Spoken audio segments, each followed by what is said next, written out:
It's the largest garment factory in West Africa, in Aba, Abia State, Nigeria.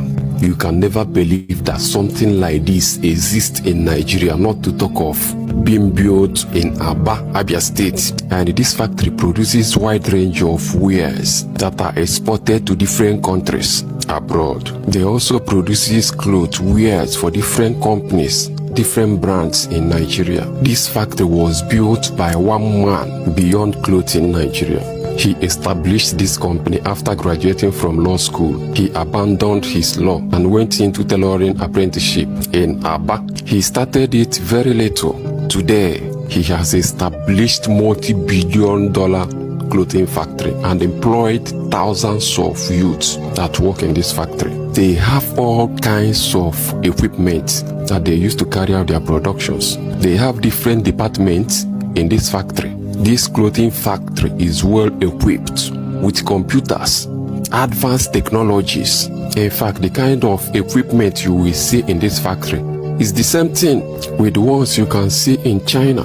Just take a look.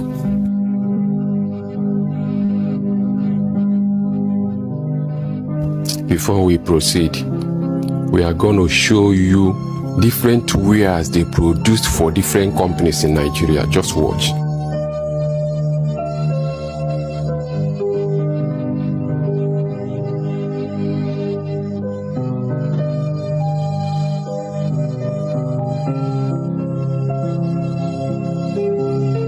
After seeing all this, I don't think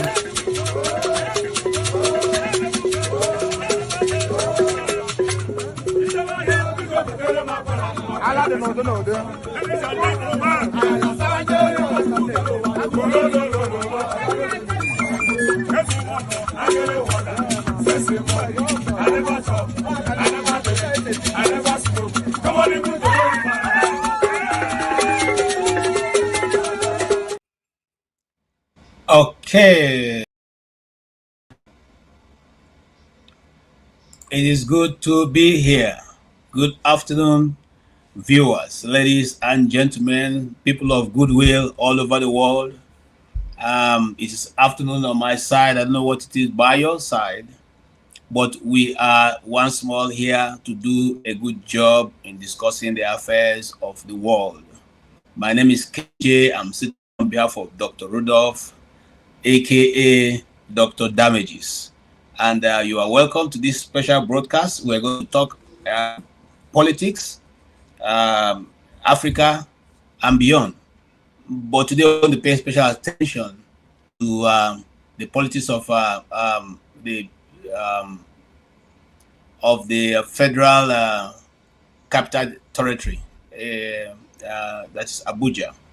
And we earlier hosted Dr. Mo, who is also going to be contesting, and I know he's going to win the chairmanship of AMAC. AMAC is a small, rather is the municipal area council, that's what it means. And it's comprised of the majority of the areas of Abuja whom do not vote in accordance with party.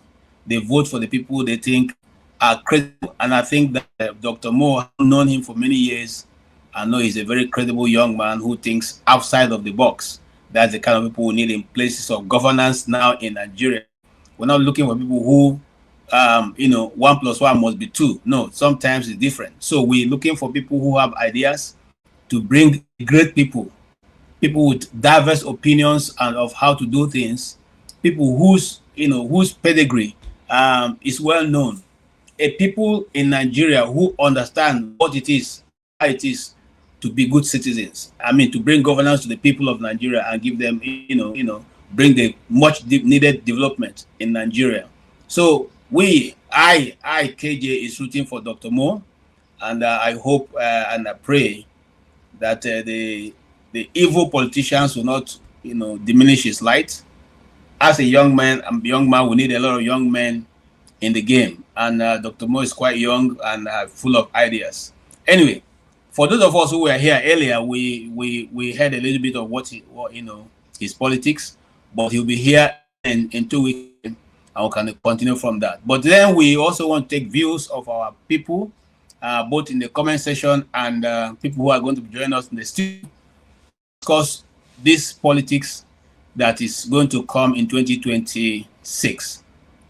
Now, the politics of 2026 is going to be difficult because the vultures are gathering, and the plans, whenever the vultures gather, what they're looking for is what? The carcass.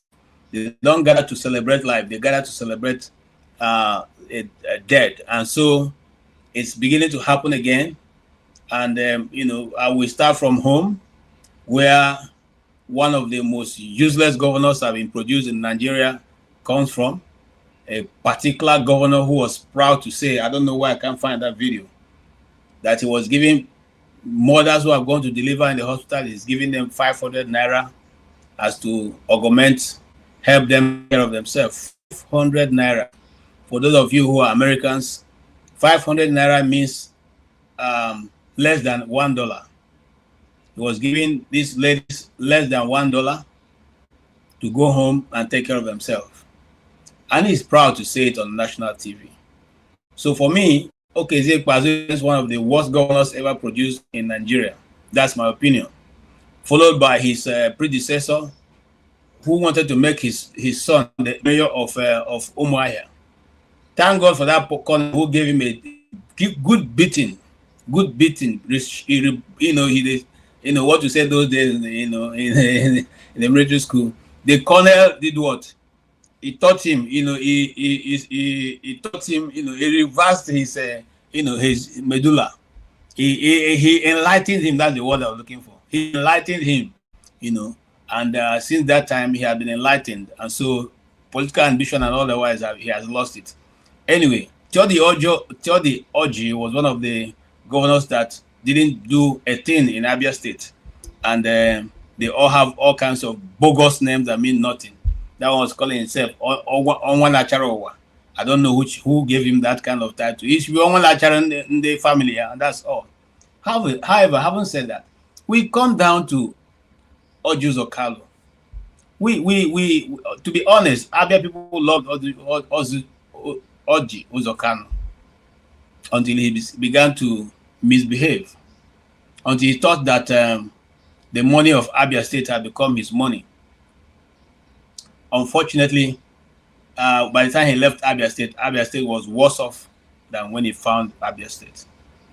And I want to tell him, and for those, I mean, Doris Ogali, I will advise you not to put, you already have a very dented image in the social media. We don't want to dent you anymore. Please, take your hands off that man's case. Because Ojus Okalu's case at the end of 2026 is going to be like his company, the slot company. I've been looking for the video I took of that slot airline that are parked somewhere in the Gambia. They are in the burial ground of Gambia where they bury planes. And we have given him enough time to repent of his evil, but he's not. Instead, he's going ahead to say he wants to change, want to bring APC to Abia State. Abia people do not need, and I'm going to do a special program. Abia State do not need people like you, Ojus Okalu. We respect you. We allow you to be in the Senate because we know, after all, nothing comes from the federal government to Abia State. So what's the big deal? But don't put your hand in Abia State. If you do, even you'll not be able to return to that Senate. I'm telling you. I'm from your constituency, so I know what I'm talking about. And there are many of us here. So please, those who see him as our uncle, go and tell him to just mind his business. We don't have a problem him representing Bende. Let him continue to do that. Let him remove his hand from Abia. To be 4-1 is to be 4 army. Okay, I've said my bit. And I'm going to now post the line so that all of us can come and have to judge. Like we say, if we judge you, there is no need for war. And the situation in Nigeria has gone beyond keeping quiet. Every well-meaning Nigeria should be speaking up right now, because the world itself is not waiting for us to get our ass together. the world is moving. And as long as the world is moving, new things are going to be coming up. New powers are going to be coming up. New territories are going to be taken. New alignments are going to be making. Formations of new alignments and new groups are going to be coming.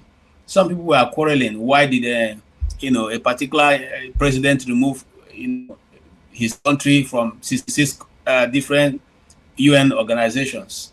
The question is, why won't he? What's the original mandate of the UN? If you can tell me that, then I can give you more information. The original mandate of the union, what is it? Is it to support Muslims? Is it to support Muslims? I ask. So the question is, when you leave, if you leave where you're supposed to be going and take something else will happen. That's what's happening now. So let's not blame anybody. Having said that, I welcome to the panel my able brother, the Ohangaga, the man who knows it all. And I like the way he brings his argument to the table. Yeah, and I think Ovie will be a good lecturer, really. Because what is lecturing? Ability to point people to different direction and allow them to make their conclusion. And that's what I like about Wole Soyinka's writing. Those days, before he started forming Wole Soyinka writes and points you to different directions and allow you to make your conclusion. But today, well, I welcome Ovie. Much I won't say much. Ovie, welcome. KJ, I know I'm gonna accept your greeting because I don't trust you. I don't trust you. No, I'm serious. Hold on. First of all, I don't know where you stand on. Where you go, they talk to Uncle Carlo like that. That's no, way for Abuja, you go feel out for where you did. Now you did. You see, Carlo, the last election that brought him back, he knows what Abia people wanted to do to him now. Did he not go around to beg? So why is he boasting? He knows that. No, you see what they happen. Come back. You see what they happen. Two things they happen. Yeah. Mm-hmm. One, I think people of Abia or with the people should be happy with it they go on. I said that because first of all, the other part na power that they fight for territory, right? Oti no gree join APC because everybody they join, right? Now, of course, if I mean it means I no go join because we're in the king, right? He has the final say.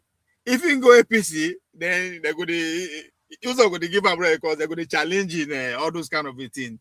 That's one.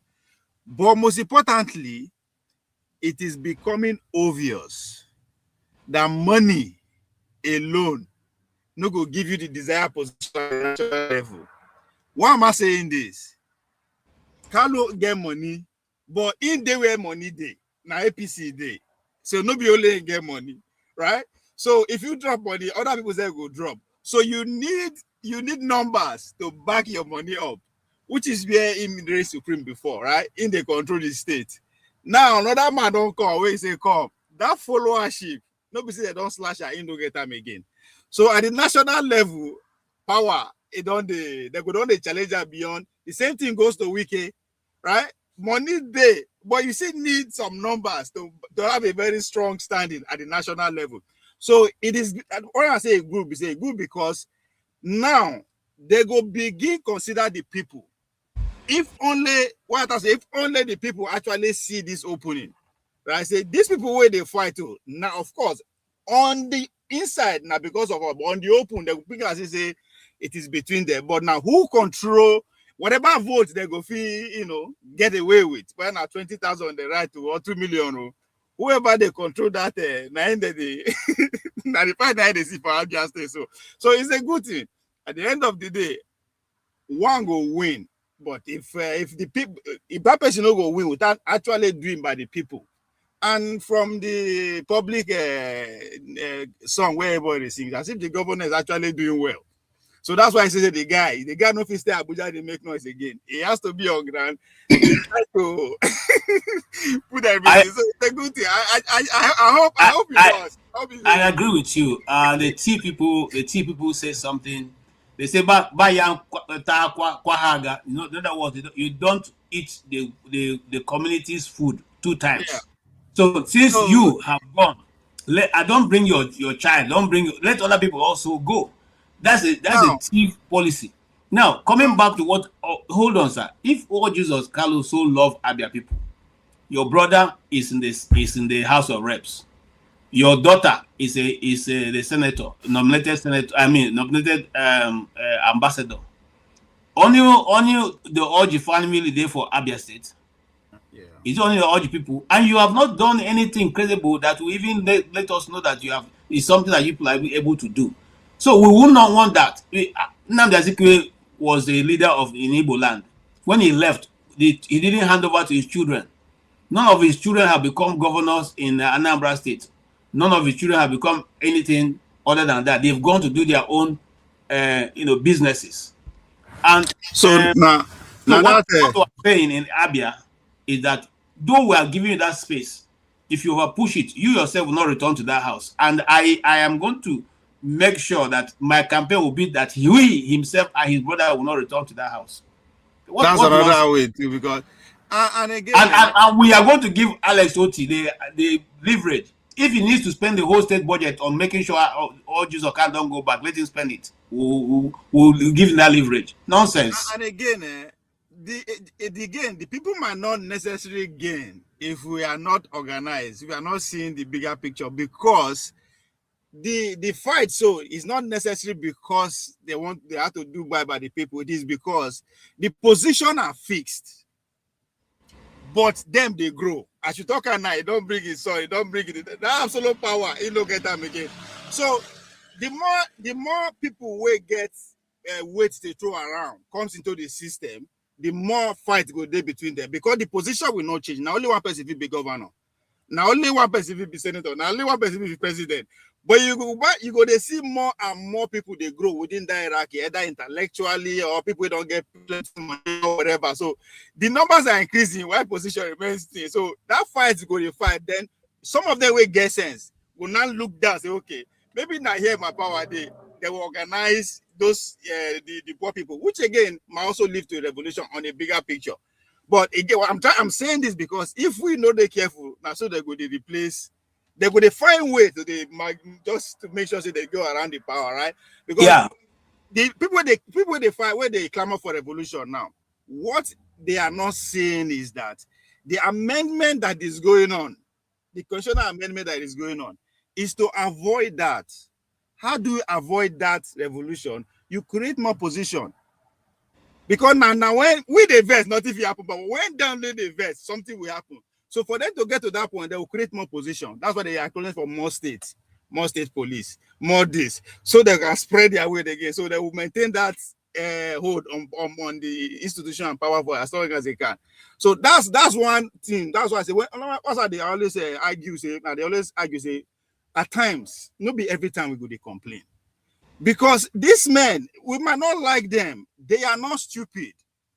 That one, I can guarantee you, they are not stupid. They know exactly what they do. They might not be working for us, but know what they do. So, yes, you go more complain, but more also pay attention. Because the more with the one good thing that came out of 2023, that again we don't pay attention, is that the fact that more people are interested, right? More young people are coming in. What did they do? They expand the number of contestation again. Okay. You understand? So yes, so they understand. They pay attention to see. That's why I say we too need to pay attention at time and look and say, come, this thing will fit take advantage of them. Because to dismantle the bigger picture now from small, which go back to everything. When they say politics is local, the solution so is also local. Take and small. So who's on Abuja? Who's on Kalu na Abuja in the office day? But when they go shout for Abia, right? So Abia people, don't get what they do for Abuja without the Abia people is useless. So I agree, and you see, one of the things I like about the Abia people is that we are politically aware. So every Abia person have seen the light. I mean, I didn't want to play videos that's coming from Abia State. So you see the Abia State before and Abia State now. It's like, day and light. And to think that a PDP has had 3 consecutive governors running with nothing to show, and now somebody is trying to help you fix your nonsense, you are coming to tell the Abia people that you are going to remove him whether he likes or not. It's not about doing roads. Okay? When that time comes, we will answer. I'll ask you this question, KJ. Sorry, before you go. You know, there's a lot of celebration around the fact that a lot of every big weight politician from Southeast follow Obi join, right? But people from that region now, no sit down as they say come on. It is because the voting power is with Obi, now make that they come. Not necessarily because say, oh, APC government no make them work, so they want to work for the people now under Obi. People are not seeing that. So the people now will get voting power. So the Southeast, whether I like it or not, the man say control the majority of the vote. So instead of the people down to now sit and say, come, we will determine who run along this man at every local election. That's why I was angry with the guy who can't contest. You're aware of the people they push back on with some kind of question. So we are not thinking that these people, what would they complain about every day? I'm talking about the Saudi now. We complain about them every day. They're migrating. Why are they migrating? Because of Obi. Why Obi? Because we the people are with him. So we have power. Don't be only Obagofi become a political godfather or one billionaire. The people can come together and play that role. And the Southeast people have that chance now than any other region. Because one man control the whole vote. So waiting, who then give an I ain't go accept? Because Obi is not the kind of person that say you must do this, you must do this. I agree. Whether anybody likes or not, Obi has the momentum behind him. And so instead of politicians migrating, the people should determine who migrated. That's very true. And I also like the fact that the top politicians in the East that we like, the people of artists, when I say we like, the Igbos like, because not every politician that the Igbos like. We know some that are there based on their northern connection. People like Engineer Baribe, the people from Abia, we like him. Because when it comes for time to speak on behalf of the Southeast, he does not hold his gun. Whether you like it or not, he will speak and speak well. So those people we don't mind, because those people are going to come back to the house. But people who have decided that we are nothing, like Ojus Okalu, who think that what he says must happen, he should go and learn lesson from what's this other guy? What's the guy from the Senate, the former Senate Speaker, Senate President, Ikwere Madu. Since we slapped him in Germany, he has not recovered. So let him go. Let them go and learn. You know, when I come to this place, I say this all the time.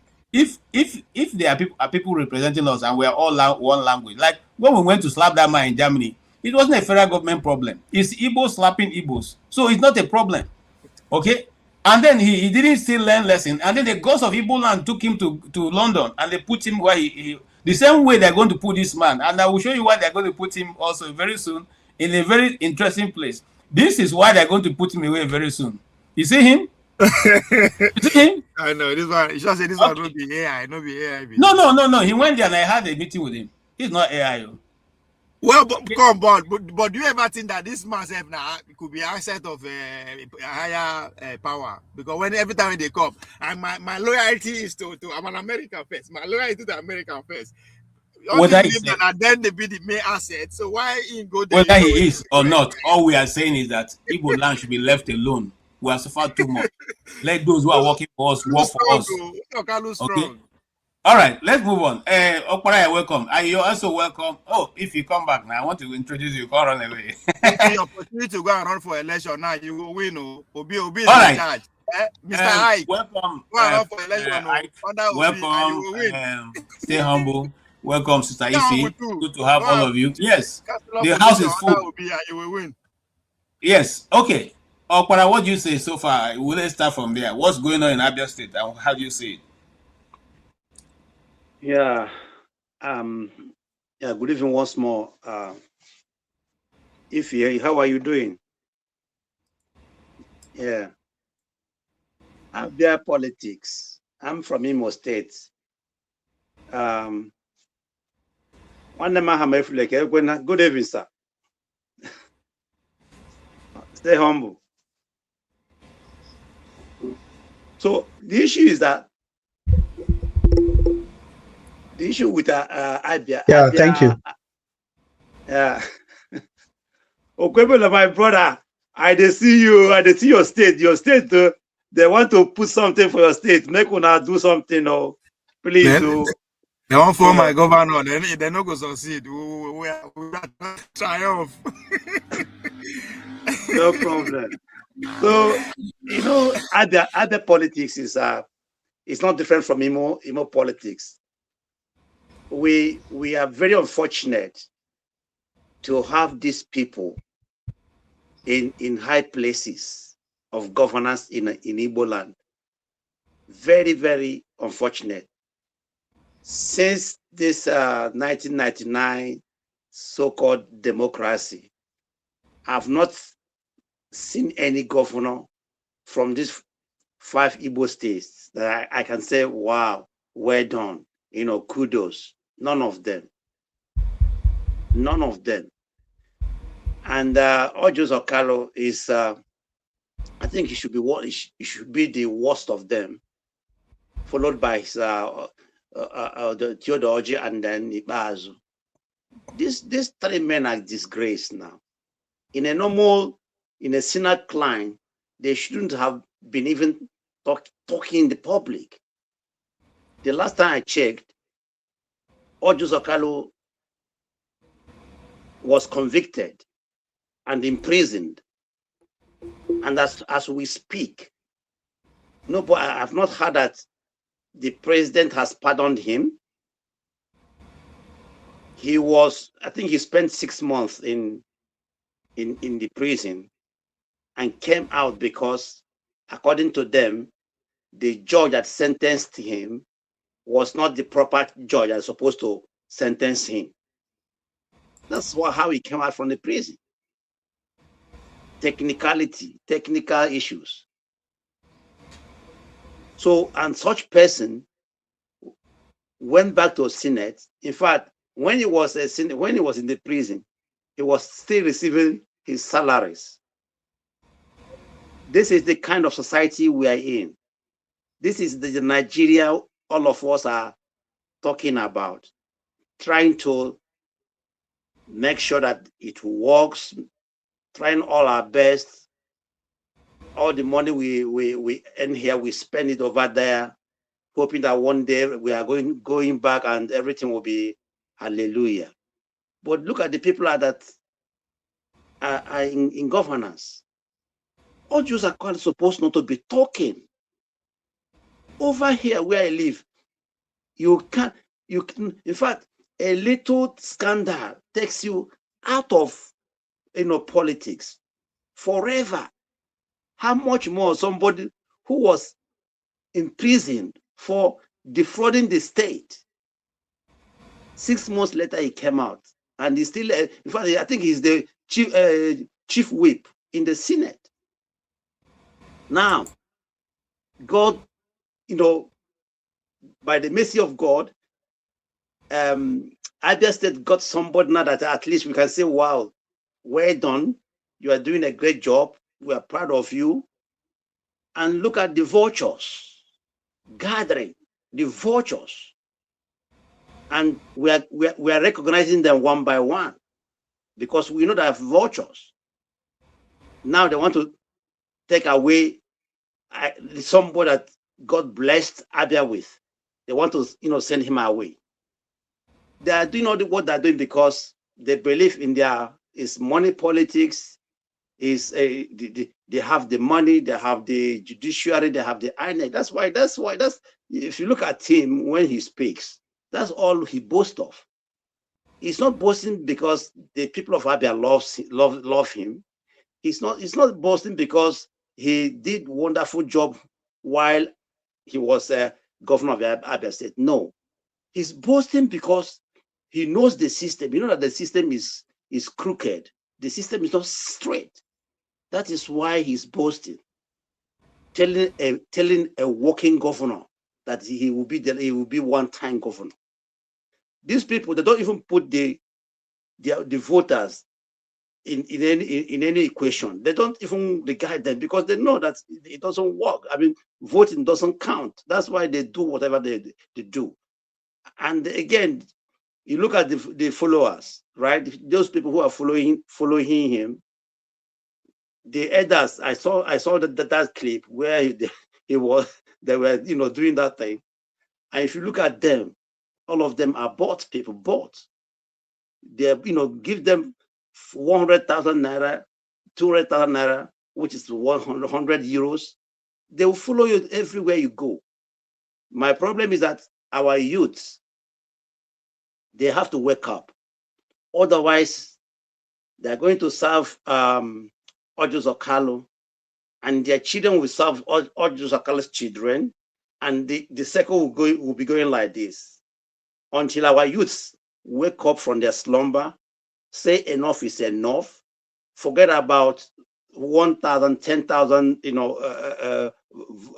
naira for vote, and then stand for righteousness, stand for what you see that is good. Otherwise, this thing will continue. These people you call in Abia State, in Imo State, in Anambra State, the past governor, the past senators, the whole Igbo land, these people supposed not to be walking on the street freely. You see what the northern youths are how they are dealing with their own people. But because they see that Igbo youths are very calm, they are not violent, they are very afraid. As Ojukwu, when Ojukwu was alive, he said, look, it's only in Igbo land you will see a policeman beating somebody and other people will be running. In the north, they'll gather and pursue the policeman. And that is what is happening until our youths wake up from their slumber, forsake these people, reject these people with their money, and then vote for their conscience, vote without fear, vote without taking money. Igbo land will remain like this. I pray that coming election will be different, because as long as what we are seeing here, I have a friend who lives in Umuahia. In fact, she was living in Lagos. She was living in Lagos and relocated back to Umuahia. And since then, she has never went back to Lagos. Okay. Thank you. She's telling me, she's telling me what this man is doing, that this man is a great person. He's doing a very good job. So anybody who is trying to remove him is making a mistake. Let me tell you how what Alex Oti have done. My wife is not Igbo. My wife is from Ishekiri. But right now, my wife is saying, if we need to go back, we'll go straight to live in Umuahia or in Enugu. We used to live in Abuja. Abuja is beautiful. But right now, because of what they are seeing, and then somebody who has been in the government of Abia State for more than 36 years, telling us I couldn't do anything, and now you want to come and begin to tell us what to do. And I want to say something to you, Okpara. No, hold on. The youths in Igbo land are not sleeping. There's a time we give you respect. And they will actually ma okenye emezi not supposed to me ekpuru nkata So we have come to that point. That is why we slap this man got. He will remember the rest of his life. Are you telling? You don't tell me what I know. Don't tell me what I know very well now. So that's where we are now, because we have respected them and their age and everything, but they're not respecting themselves. If not, and since then, they have been avoiding coming to Germany. Since that treatment, they have been avoiding coming to Germany.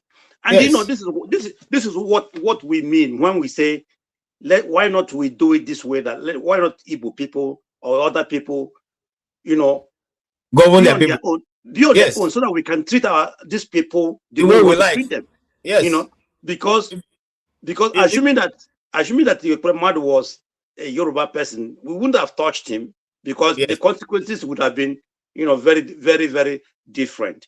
But we know that this man is our own, and let us handle him the way we're supposed to handle our own. That is why you saw there was no outrage much. There was no crisis in Nigeria. These people, until we teach them lesson, until we are not talking about killing them, no, but at least teach them lesson. Teach them lesson. They will never learn. Even before him, when Okrocha was the governor of Imo State, he was in London. I don't know if you saw that young man, that clip. That was Okrocha, who came where Okrocha was giving lectures, and called Okrocha, you were a criminal. Okrocha, you are a murderer. In London, it happened. People were like, what is happening? You called him, you are a criminal. What are you doing here? So this is what we're supposed to be doing for against these people. They loot us, they ruin our lives, they ruin our society, in fact, they destroy our society, everything. And then you see them here, coming here, their children are here, they have houses everywhere, and they live up our states, our region in desolate. We have to deal with these people. Otherwise, they will never learn lesson. And those people who are in America, finally, those guys who are in America, you guys are very, very docile over there, I'm telling you, because that's where they come. That's where they come and mess up the whole thing. In fact, so most of you that in America, you guys are what you are waiting for. Maybe I will be he'll come in to be a commissioner, or I'll be this and that. That is the problem you guys have in America. If you guys are going to deal with these people, they will stop coming to America. No, okay. Let me tell you, most of them are not coming to Europe anymore, or mostly in Germany. Thank you so much, because they know that we're waiting for them here. Thank you so much. All right, let me move on. Mr. Ike, welcome. You have heard the argument so far. What's your take? Happy Sunday to every one of us today. And then one if you may God bless you. Well, my first of all, let me say, it is only in Igbo land that people who gang up together say that they don't need the president of Nigeria. It's only in Igbo land. It did not start today. Jim Wobodo, Korocha and their race, they did it against Ekweme 2 times. And they tried it in 2023 against Mr. Peter Obi, because they told us it was 4 people who were tweeting in a room.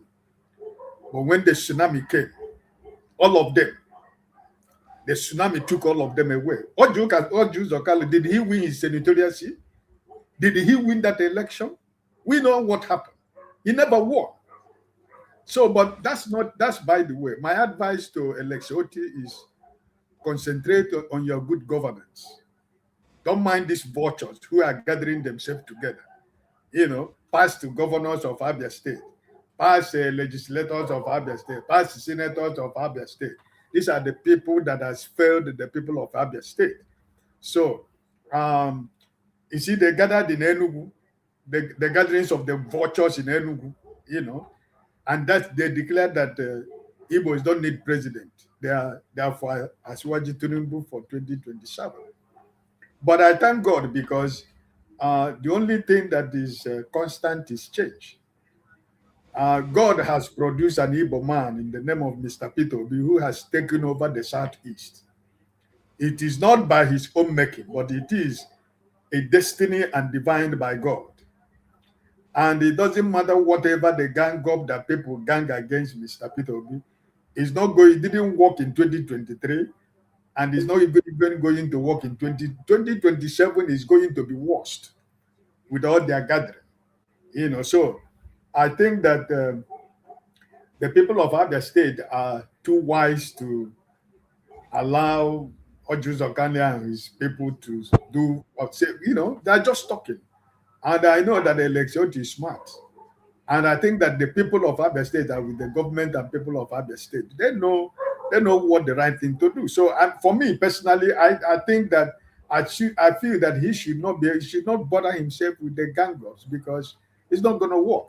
The only thing I will advise Alexioti to do, that senatorial zone of Oju Zokano, ADC or Labour Party, whichever one, should look for somebody credible that will be able to challenge Oju Zokalo in that senatorial zone. And I'm going to bet my money to it. If ADC, or because the political game that is playing in Nigeria is not everything we have to talk on the screen. in between ADC and Labour Party, I would like a credible candidate to go between them and Orji Zokan in his sanitarian zone. And let us see how he's going to survive, even with his federal might, you know. So I'm happy for Alex Otti. If you only begin to think about 2027 now, for me personally, I think that's where he's going to make a very great mistake. Because even the ground that those people, those vultures are gathered together is with Alex Otti. Even the air that people breathe in Abia State is with the governor and the people of Abia State. Even the water they drink is with Mr. Alex Otti. So the culture, the gods of the land, of Igbo land, the gods of Igbo land, and the gods of Abia State is with Alex Otti. And you cannot, and I repeat, you cannot, as long as the land where you are standing is against you, there is nothing you can do. And so I believe that for me personally, I am not bothered about Orji Zokan. It's not today that he has been talking. He said he did everything that Alex Otti is painting road. Okay, he's painting road. So let him continue to paint the roads, right? So other people, what they did for me in 2023, it made me to be a proud Igbo man. And I think that we have grown. And I think we are wiser now. And I think we are more solidified. And I think we have more structures now. And I think we have people now who can be able to say, the way we are going is the way we are going to go. So the gang up against Alex Otti, the gang up against Mr. Peter Obi, it did not start today. What happened in Just Convention during the time of Elise Ekwemi? Who are the people? Jim Wobodo, Governor Okorocha, and the rest of them. The second time, it is the same Jim Wobodo and their cronies. You know, people who turned against Mr. Peter Obi in Enugu State in 2023, from Nwodo family to Nnama and the family, where are they today? Politically, they have gone to oblivion. Now they are coming back to tell you now that 2027 is Mr. Peter Obi or nothing. So, you know, the wind that has blown in the southeast, that's why I said Mr. Peter Obi did not come on his own. He came at a time like this in the political space in Nigeria, and more especially in the southeast. So all their gang ups, Omahi and their groups, everything they are doing, at the end of the day, it will continue to keep to backfire, because whom the Lord has anointed, no man can curse. Right? Thank you. All right. That is where I'm going to end it. So no weapon fashioned against a righteous man that is going to stand. You know, so at the end of the day, the man who speaks for us we listen today is controlling the whole of Southeast. And wherever he stands, that's where we are going to stand. I raise my case. Thank you so much. Thank you so much. Peter Obi will obviously constantly remain as a beacon of light, whether anybody likes it or not. And that is where he stands right now. And just like you have said, it's not a man's making. It is the time that has been assigned to it, you know, and that is what it is. Full stop. Oh yeah, my brother, stay humble. Yeah, good evening. Good evening, unfortunately, sir. I missed Dr. Mo's yeah, he's coming back in 2 weeks' time. Oh, in 2 weeks' time. And yes. I overheard Dr. Damage saying that he stopped to the issue, you know, which was good, really, because otherwise people would just bombard him with questions regarding Tambuwal, Atiku, etc., people that we shouldn't be talking about.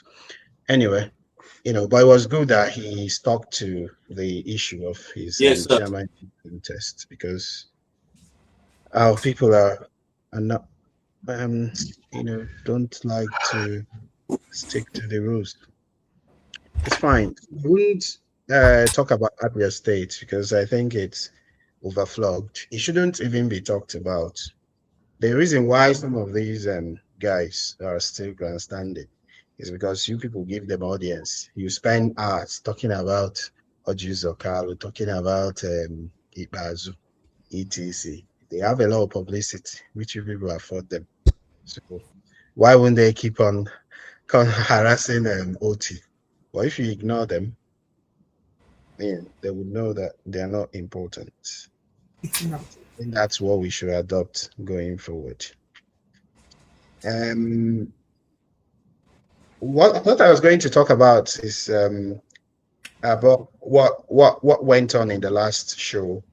Where some people came out to say that their opinions should be respected, and yes, we can respect your opinion, but respecting your opinion does not mean that we can't challenge you if you're saying something spurious, something ridiculous, or something silly. If we had given the opinion of people who said we were wasting our time supporting Peter Obi, he wasn't going to go anywhere, it wasn't his time, etc., etc.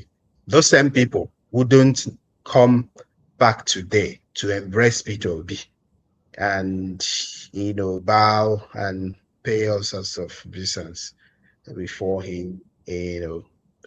So yeah, we respect your opinions, but we can challenge your opinions. So that's the message I want to pass to them this evening. And I was going to say that in the last, I think, 24 hours, 48 hours, a lot of things have been said about what happened to our sister, Chimamanda. Very, very sad, very ugly.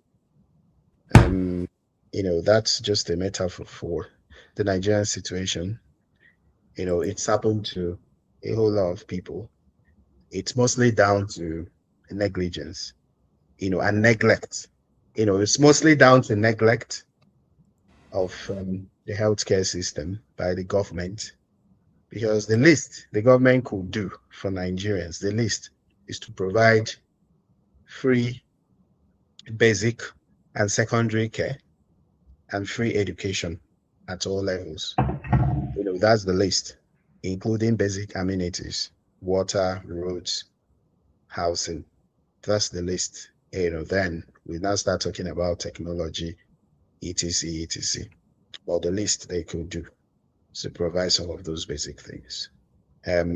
Yeah, I will not comment on that till I get more information, because I've heard some people saying things like, why would they give propofol? Why would they give this and that? Yeah, I don't want to comment on that really, till I get more information, and then I can have my say about it.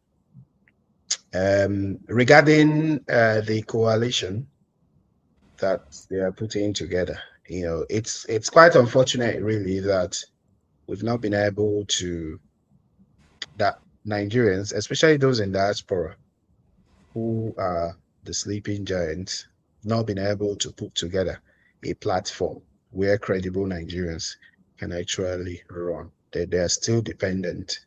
They are still infants, unfortunately. We are still infants. We, the diaspora people, and political infants, not be able to put together a platform where credible people can run. So we still depend on the ones put together by the old order. Unfortunately, that's the one available for our principal. And hopefully, because what they want to avoid is a situation where Mr. Atiku will run and then Peter Obi will run. So they fear that will divide the opposition vote. Hopefully, they give chance, reason, and logic, and give him the ticket. Regarding who the running mate will be, I wouldn't know. For me, the likes of Mr. Kwankwaso, Mr. Tambuwal, they don't impress me. I prefer Datti Baba-Ahmed, but above all those guys, all those other guys, Datti Baba-Ahmed is a gentleman. he has good records. He's an entrepreneur. Few people can speak bad about him. So I think he's very reasonable. The other guys have all sorts of mess in their kitchen, all sorts of rubbish. Their records are horribly dirty. Those are not the kind of people you present to Nigerians and say you won't change the system with. So hopefully they're able to get their acts right, really. But I don't see any future for Nigeria as a conglomerate, to be honest. Yeah, I know that there are people here who are preaching to us about how they see hope in Nigeria. There was a day Dr. Damages asked us a question, and nobody was able to give any intelligent answer. That question was, what do you think about Nigeria in 50 years' time? Nobody expected that question, and since that day, I've been pondering on it. So for those saying that they see hope in the Nigeria, the same hope people say they saw 50 years ago, that's the same hope that the question Dr. Damages asked us in 50 years, that your children or grandchildren will say, we'll keep on saying we see some hope, and we hope that somebody comes in, changes the system, etc. If you've been trying an experiment for 65 years and it's not working, it's failing, flat for you, why not do something else? What I would do is to bring the Nigerians together and say, look, have a conversation about how you want to live. And then they would take it from there. Okay. Yeah, but seriously, I don't see any hope. All right. Thank you so much. Yes, you're not the only one. A lot of people don't see any hope,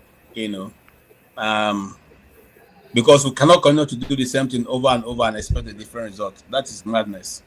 But maybe Sister Ivy has a better hope for us. And yeah, Ivy, okay, you are shaking your head. What's the reason? You don't want to say anything? Uncle KJ. Ma? Uncle KJ. I agree with that. Good evening, everybody. Good evening, good evening, good evening, good evening. My brothers, good evening. Happy New Year for the people I'm meeting for the first time this year. So I agree with everything everybody has said so far. With what Mazia Para said about Oju Zokalu, in a working country, Oju Zokalu should still be in jail and serve his 12 years in a working country. But of course, we don't have a working country. So what do you expect? I think the only argument or the only problem he has with it is because Oti refused to join APC. So they all came, and started attacking him just because he refused. The problem with Nigeria is not even joining the APC party. Like I said, had it been Tinubu is doing well, he wouldn't even need to campaign for second term. We will all vote for him. But because he knows that, he's not doing anything, and see what is happening in Nigeria. And like I told Omo yesterday, that Nigeria is in a disarray. Nigeria is in a complete disarray. It's just like we don't even have a government. We don't even know where our president is. I haven't seen any foreign leader come to Nigeria to spend a holiday. Once they visit Nigeria, either once or 2 days, or a night or 2 nights, they will be out. But we have a president that will leave. Even Donald Trump don't even spend that much outside the United States. But our president, 2 weeks, we haven't heard from. He released a statement, I think after the New Year, like a New Year message or something like that. Of course, the same old he's been telling us since he got into office. So in general, I don't even know the way forward, to be honest with you at this point. Nigeria is a country, anybody will come and do whatever you want to do and get away with it. Nobody is held accountable. There is no accountability. Look at Yaya Bello now coming out to contest for election against Natasha. Is he not supposed to be in jail? Let's even talk about that. At one point, he used to be the youngest governor. I think he was governor at the age of 40-something, right? The youngest governor ever. And look at how he effed. Look at how Kogi is. Look at how Edo is. Look at Edo is bleeding. It's like my brother says, it's not only Edo, but the whole Nigeria. But I've never seen Edo like this. The other day, Mama P went and did a video about the drugs, infestation of drugs, and how people are ending up in a mental hospital. How did we get here? Eh? How did we get here? We don't even have a good hospital. Look at what happened to Adichie as child.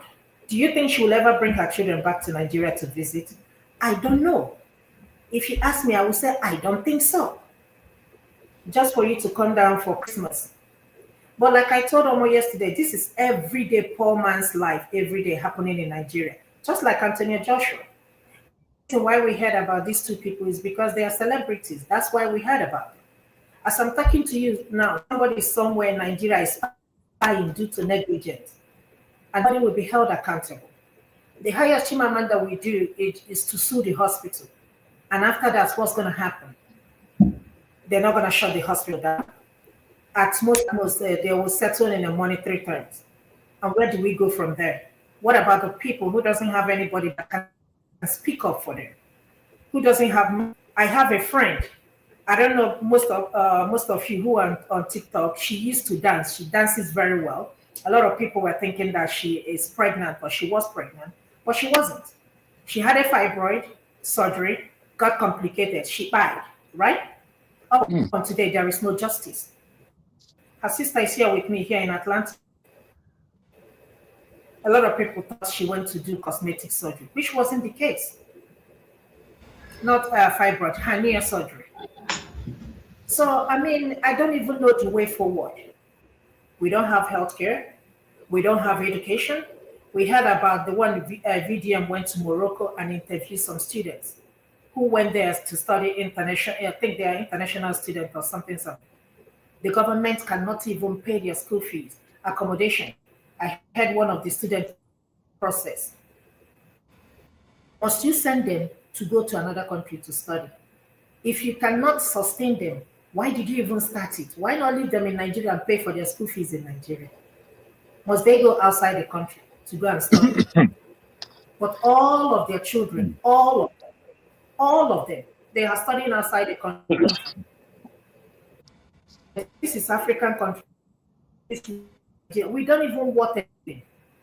The only time I bring out my passport is when I'm going to Nigeria. That's the only time I remember that I have a Nigerian passport. Any other country, you can't bring it out. Because they might even, the immigration officers might even shoot it in your eyes and shove it in your mouth. Because that's how our politicians, that is how much they have degraded Nigeria as a country. We don't have no respect anyway. Even Chad can talk to us. Every other country in this whole world can talk to us anyhow. And we are giant of Africa. But we don't have anything to show off for it. President out of the country, we haven't heard from the vice. It's like we don't have leadership in Nigeria. Who is in charge of this country called Nigeria? 200, almost 300 million people. Who is actually in charge? When Dr. Mo was here, I was driving, I heard some people asking him where the president, how will he know? He's not in the government. How are you going to ask him where the president is? If he's in the government, then he'll be able to tell you. If you want to know where the president is, ask the people in power. And for him to get to that, national politics, he has to start from somewhere. I disagree with a lot of you people, a lot of people when they were talking to him and all that stuff. Somebody got to do the job. Yes, I understand what is going on. But if you feel that he cannot do it, you go and contest, and we will support you. Somebody got to do the job. The only problem I have in Nigeria is that, we are not united. And let me break your heart, and this is one thing I will keep saying. We will never be united. Disintegrate the country. Let the South be on, let the North be on their own, let the West and East be on their own. If I cannot comfortably go to Northern states and find a job, then there is nothing like one Nigeria. If I cannot comfortably go to Lagos State and find a job in the government parastatals, There is nothing like one Nigeria. Likewise, Yoruba, Hausa coming to the southeast to look for job. There is nothing like one Nigeria. In fact, in some places, I cannot even go to Enugu and get a job at Enugu State Parastatals. So why are we even lying to ourselves and deceiving ourselves? We are not united. So in my own opinion, let everybody go their way. Get your resources, develop your area. I saw yesterday, I think somebody of Delta State has said that share all these oil companies. Can you even Delta Rivers? The country was in for literally for how long? In Port Harcourt. And I'm like, where is the oil money? I didn't see anything. Everywhere dirty. They're talking about roads. When people talking about wicked built road, I was looking to see the roads. I still cannot even see anything. I don't know how it was before he took over. Look at what Wike is doing in Rivers. And people are still clapping for him. Women, mothers are still throwing their wrappers on the floor, on the ground for him. Likewise in Abia State, mothers are throwing their wrappers on the floor for Ojuzo Carlo and somebody, the other Carlo guy, Benjamin Carlo, I think his brother. When are we going to get sense? Where is future? And I keep saying it. The last time I came back in December, I wasn't happy. Why? Because they held me hostage at the airport and asked me to pay 6,000 naira because I carried a dry fish. I said, why? Unless you're gonna quarantine me. And I asked them, the fish that is leaving the country, the people that should be worried are the people that are bringing the fish to their country. They are not worried. But you in Nigeria, you won't give me a receipt. I said, give me government account to pay. You did not give. I said, give me a receipt. You did not give me the receipt. The lady got the audacity to tell me that if I don't pay, then I should carry it back. And these are the people. In my head, I'm like, how much would your salary be? Pata 200,000. That's if you reach 200,000. Pata. And for how long? Tomorrow, if you people will go to church and praise God. You see where I have problem with religion. We are our own worst enemies. It's not the politicians. It's me and you. Because if me and you are united, we will rise against these politicians. And that's why they know. And that's why Wike and all of them will come out and do what they want to do. Thank you.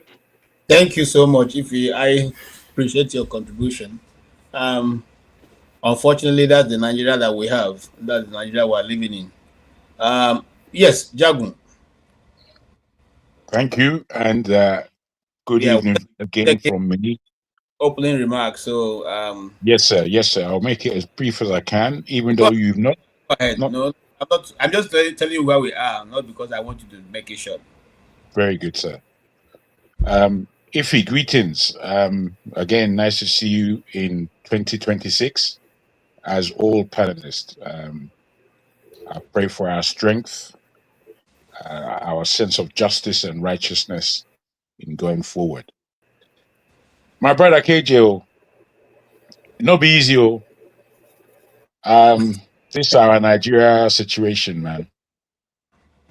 You know, I since its beginning, ADC, I've never appreciated what it's about. They said it's about giving some level of what they call it, countenance. What's the term again? Opposition to the present APC government. As I said, I'm not going to be mentioning too many of these names that mean nothing because they're doing nothing there. The whole country is top heavy with politicians and politics.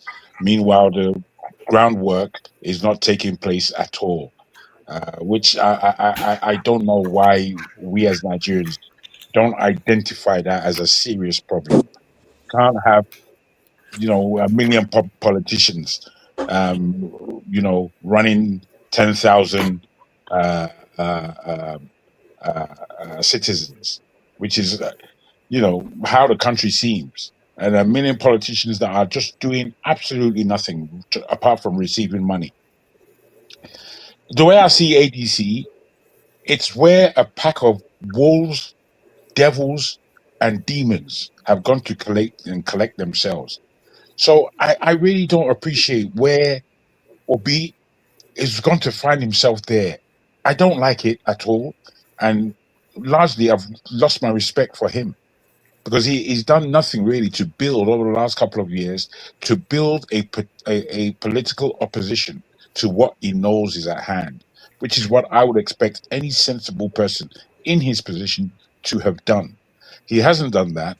What he has done is I don't know. I don't believe in this kind of politics.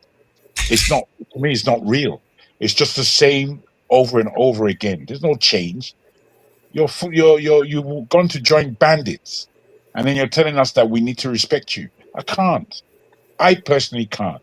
Whoever in Nigeria wants to understand this, Ovie always says something. You have to understand the politics before you get involved, and I respect that view. But I can tell you, I don't understand it. I do not understand the way Nigerian politics works. It works only for criminals. Anytime I see any change in Nigeria, I look at it, I can really see how a criminally minded individual can gain advantage in this new change of politics or in this new apparition of politics. It's a disaster. It's a disaster just waiting to happen. Just have to wait. When you get the same again, when you get more repetition, then you might wake up. I can guarantee you, whatever happens, if they do 2027 elections, whoever wins, let's say for argument's sake, it's ADC, you are not going to receive any change. None. Nothing. Zero. Mark my words, you people that are looking for stupid people to run your government, a revolution is needed. I'm saying it again. The way a revolution should be conducted is that everybody in the country stops working for a good season. As we come to this year, and then it's between September 2026 and March 2026, everybody should just stop working. We are not going to work because we don't believe in a 2027 election, and this is what the people of Nigeria are saying. And then we itemize what it is that we are saying. I'm telling you, it will shake Nigeria to the bone. And then we would not necessarily elect, but position an interim government for the next 2 years. This interim government would be responsible for writing a new constitution, for figuring out and dusting out all the problematic issues that are oppressing Nigeria. We work out what we are going to do for our civility and the common decency of every individual man, woman, and child in that country. We need to restore dignity. The country has no dignity. We're just doing whatever it is we want. We're behaving. We had Donald Trump before Donald Trump ever came to any presidency. Donald Trump seems to be bullying the world. And in the last, God knows how many Nigerian presidents have just bullied Nigeria and any other space that they would like to bully. It's the same rubbish. I don't know why we don't see it. I don't know why we feel as though there is something in politics or the politicians that we currently have that's going to change the way we behave in that country. It's not going to happen. It's simply not going to happen. It's just understanding that we believe as a people, we are believers, and we believe in any kind of rubbish. That's what it tells me. There are times when people speak about religion. I don't like the word religion, and I don't use it because it's a bastardized word in itself. With people that follow religion are bastards in themselves. I say this for this position that there's a difference between spirituality and religion. In religion, you look outwards and you look for what others are doing in order to join them in praise and worship. That's how religion. spiritual, whether you like it or not. You look outside. In the spirit, you have to look inside. And it's inside that you would find God, for real, for real. You would find him. And if you are obedient as a human being, you would know how to direct your life. You would know what righteousness is. We don't behave in any righteous or dignified way. We behave like animals. I don't know who wants to argue with that, but if you want to argue with that, go and argue to yourself. We behave like spineless individuals. We behave like we don't have spine. We can't stand up because we're afraid. We are afraid. You know, again, Ovier, excuse me, because I'm going to talk about my own personal, my own personal story again, my brother. You see, I'm so personal, Ovier. I must tell you, I'm so personal because I'm involved. I'm involved in this madness, and I've been involved for an awfully long time, and I've seen too much. And the examples of what I've seen are within my family, within my circumstances, within my circle. That's where I have to find them. And when I speak to another Nigerian, they would agree that this thing is truly happening. It is with, as you say, Ovier, because I don't want to be sword fencing with you this year. You know, I don't. You put out to me Happy New Year, and I took it on board, my man. You remain my champion. You understand? So I'm saying to you that this thing is personal. I do not like what happens to my heart when I hear about the Nigerian circumstances. I'm not happy. It's my heart that I'm dealing with, though. Mine. So I put it to you like this. Yesterday night, I had a dream. And I was being my vociferous self. And the person I was directing my passion towards, he was unafraid because he had people backing him. So this guy, he now went to get some big boys for me. I wasn't expecting it, even within the dream. They surrounded me, my brother. They were even towering over me, some giant muscular individuals. This is their dream.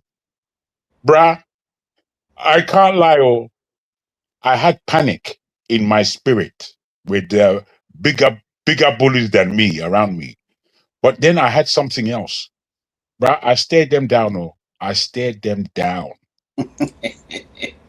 And you know, dreams, I can't direct dreams.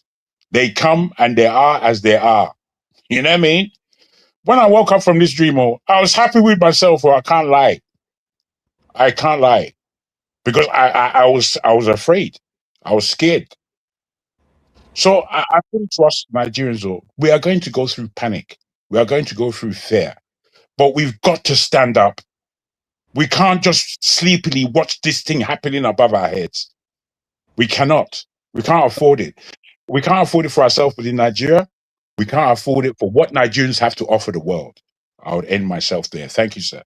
Thank you so much, Jagun. Thank you. Anybody following your trend of thought, we see the picture clearly that we are in a place of decision. AJ, information, sorry, if you can allow me. Yes, sir. I want to chip into something Jagu said. Okay. My brother Jagu, Yes, as a Nigerian, you can't be frustrated, you can't be angry, also you can also get offended with people's certain decisions in their political journey. Like as you said about Mr. Peter Obi. Let me tell you something. In the political space in Nigeria we have today, there is no political party that Mr. Peter Obi will go that this government will allow that party to survive. Either the political party, the last political party they wanted to register, ADA, that was the political platform Mr. Peter Obi wanted to use. But among the whole political party that asked for registration, it was this other and one or two other political parties made the cutoff mark. At the end of the day, they refused to register other. Why? They said the address they gave is not the same address that they have as their headquarters. That was the reason. Let me give you another reason. Labour Party has been Labour Party is in every court in Nigeria. After 1 week, Mr. Peter Obi left Labour Party. INEC came out and said that Abure is no more the national chairman of Labour Party. Even after the Supreme Court has ruled, INEC told us that they were studying the ruling for more than 1 year. After 1 week, Mr. Peter Obi left the Labour Party.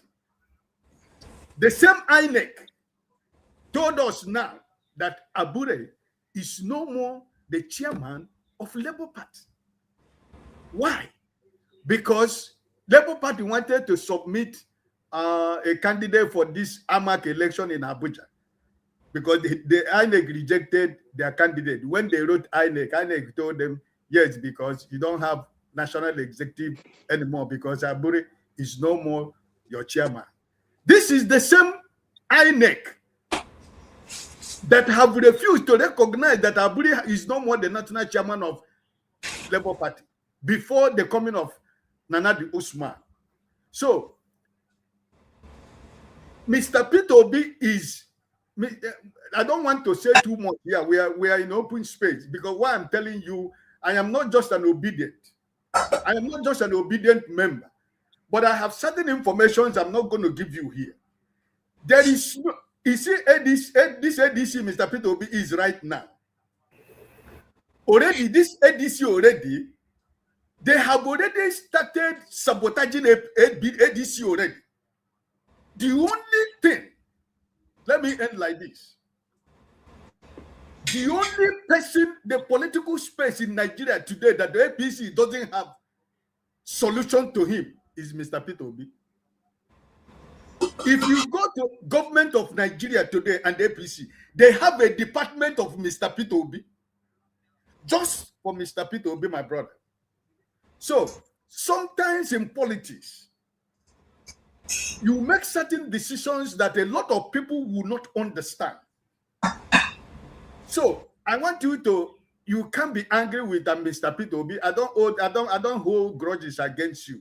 But I just try to give you these few things. That's why I'm not going to say much here. But I want you to know that the only person, this government in power in Nigeria is afraid of this election of 2027 is Mr. Peter Obi.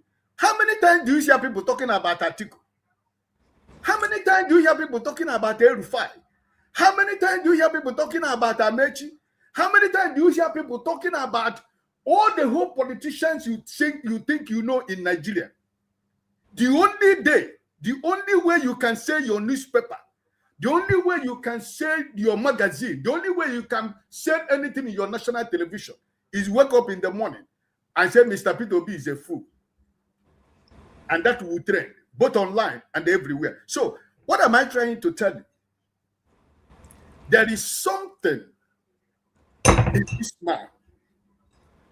And those people who the cabals, those people who we are talking about them every day here, who knows and who feel that Nigeria belongs to them, they know why they don't want this man to go there. They know, and you don't know, and I don't know, but they know. So it's not really. If you want to get, I was last 2023. I was almost losing it, but I came back to understand, knowing that I'm a Nigerian, knowing that we know the kind of politics that is being played in Nigeria, knowing that it's not easy to get where you want to get, but because of what happened in 2023, those 4 people they said that were tweeting in a room, they gave us 6 million plus vote, even though we know that Labour Party and Mr. Peter Obi get up to 10 million votes. He won that election. Everybody know. If you, INEC told you the complete figure of I'm really sorry. I didn't want to disturb you, but I got to ask you a couple of questions, and they go like this: the fact that we know, the fact that me and you know that the election was stolen, and Peter Obi won that election. I agree with you, and I would just like to say I'm not angry. This is not. You don't hear me anger. This is not anger. I'm speaking about my respect for people's mind and how it works. Tell me, the Datti Obi ticket that we all believed in.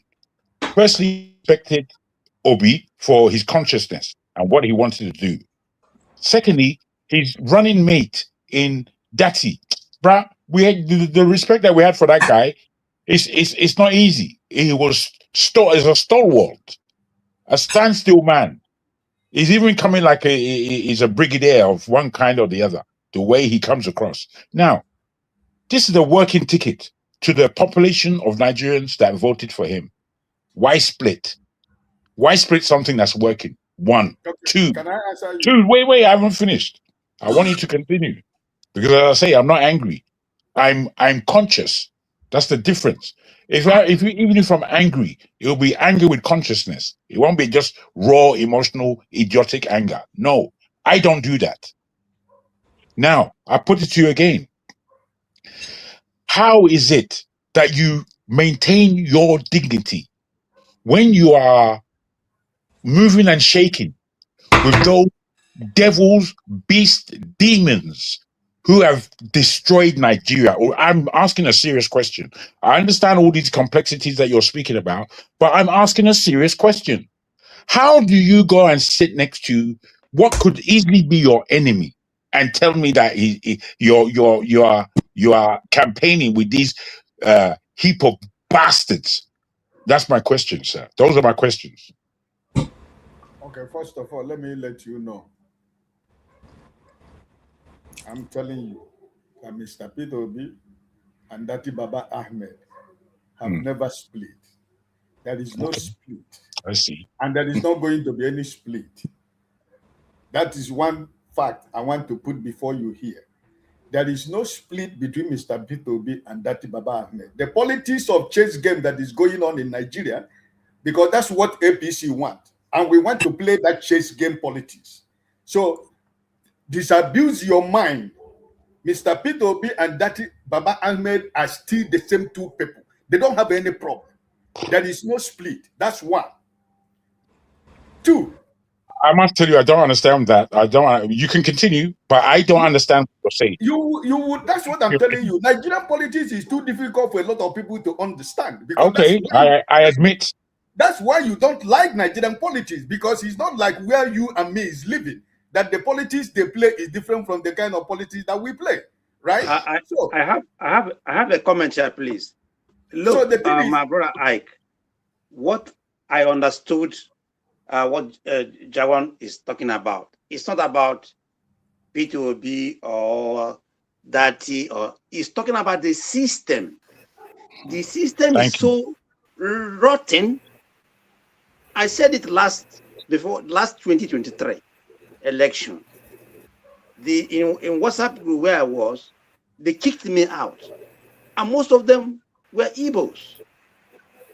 They kicked me out of the place. I told them that Peter Obi is a good person, but he's not going to win the election. That even if he won, they won't give it to him because of the system.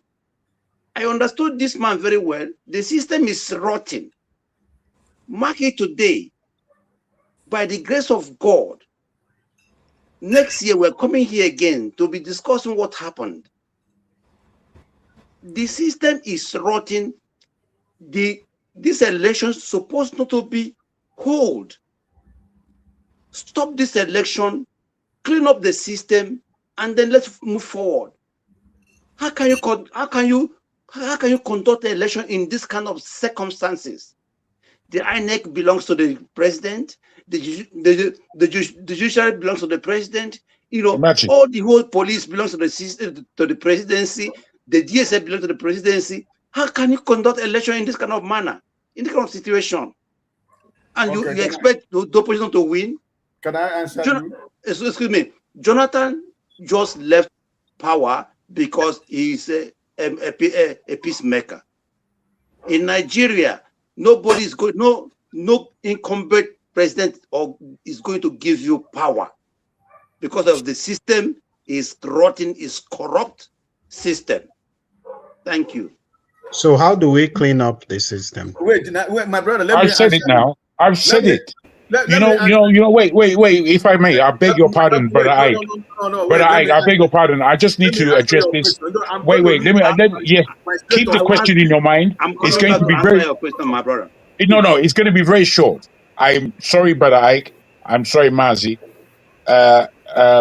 Stay humble.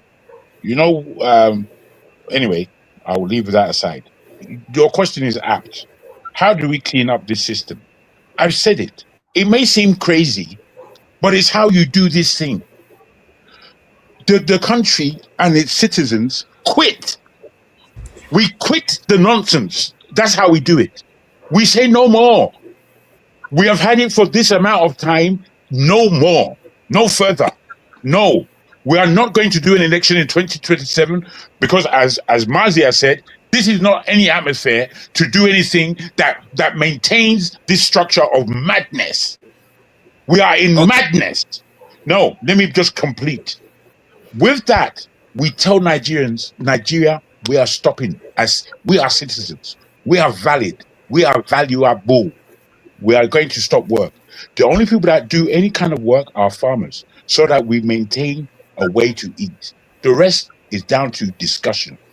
We are really going to speak about this thing called Nigeria and what the F it's supposed to be. Okay. We are now going to, as a people, appoint an interim government. This is not a voted government. This is an appointed government for 2 years. And in those 2 years, their job, what they need to do, we will itemize it. We will give it to them. We will change Nigeria. Otherwise, we continue with the same rubbish. I don't know what you expect in 2027 when everybody votes. The person who won, if they don't like them, they rig them out, and then the same system maintains itself. That's what's going to happen. Are we stupid?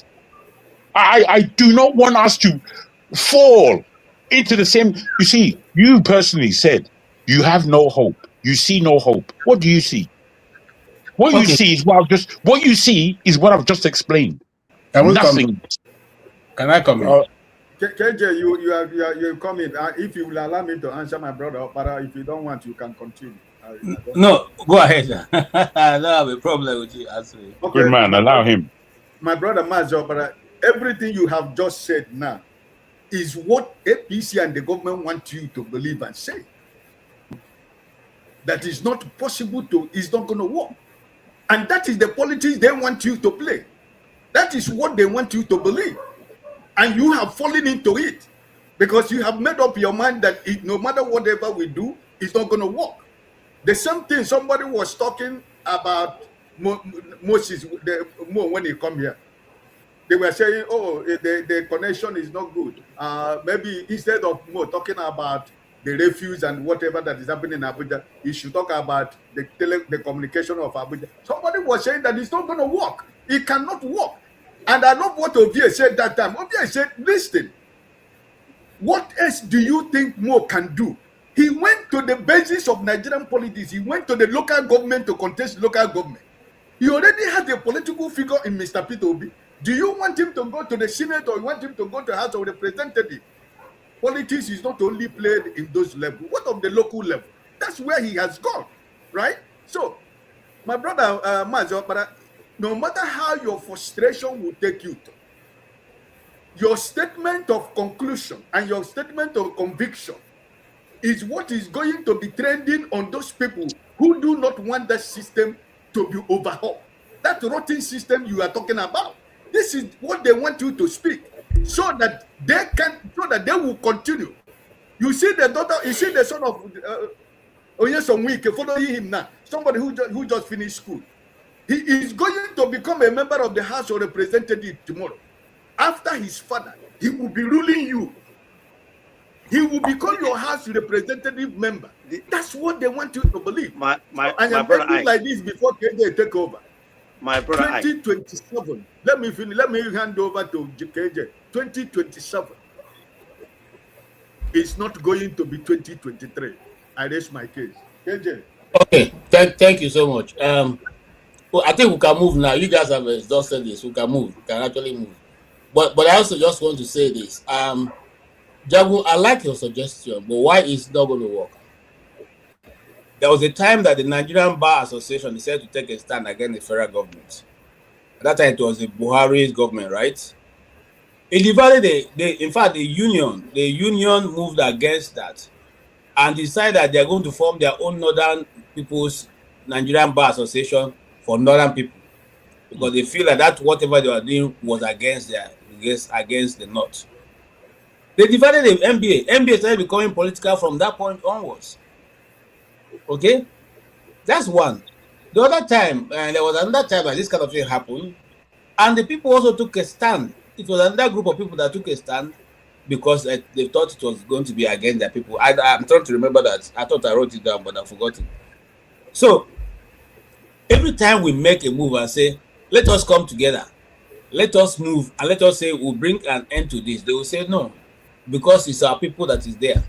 So we cannot agree with that arrangement. So if we say let's shut down Nigeria and let us put an interim government, which is what what's his name? The lawyer who was there at the beginning of Nigeria independence was Obakoba, have suggested that many times, that they should have a national government, Obakoba, where they will have a national government. Yes, and then select people who will handle the country and revisit every aspect of national life, and then after that, hold election. But you see, once you introduce that, they will say, because the Yoruba man that is there now, Hausas want to spoil the politics. Oh, because it's a Yoruba man that is there now, Igbos want to spoil the politics. So this is what has kept us where, which is what was. This is what has kept us divided. Can I ask you, KJ, if I may? KJ, if I may, what you say is fantastic, in that it reminds us that common sense has taken place in our country, and we have missed the opportunity.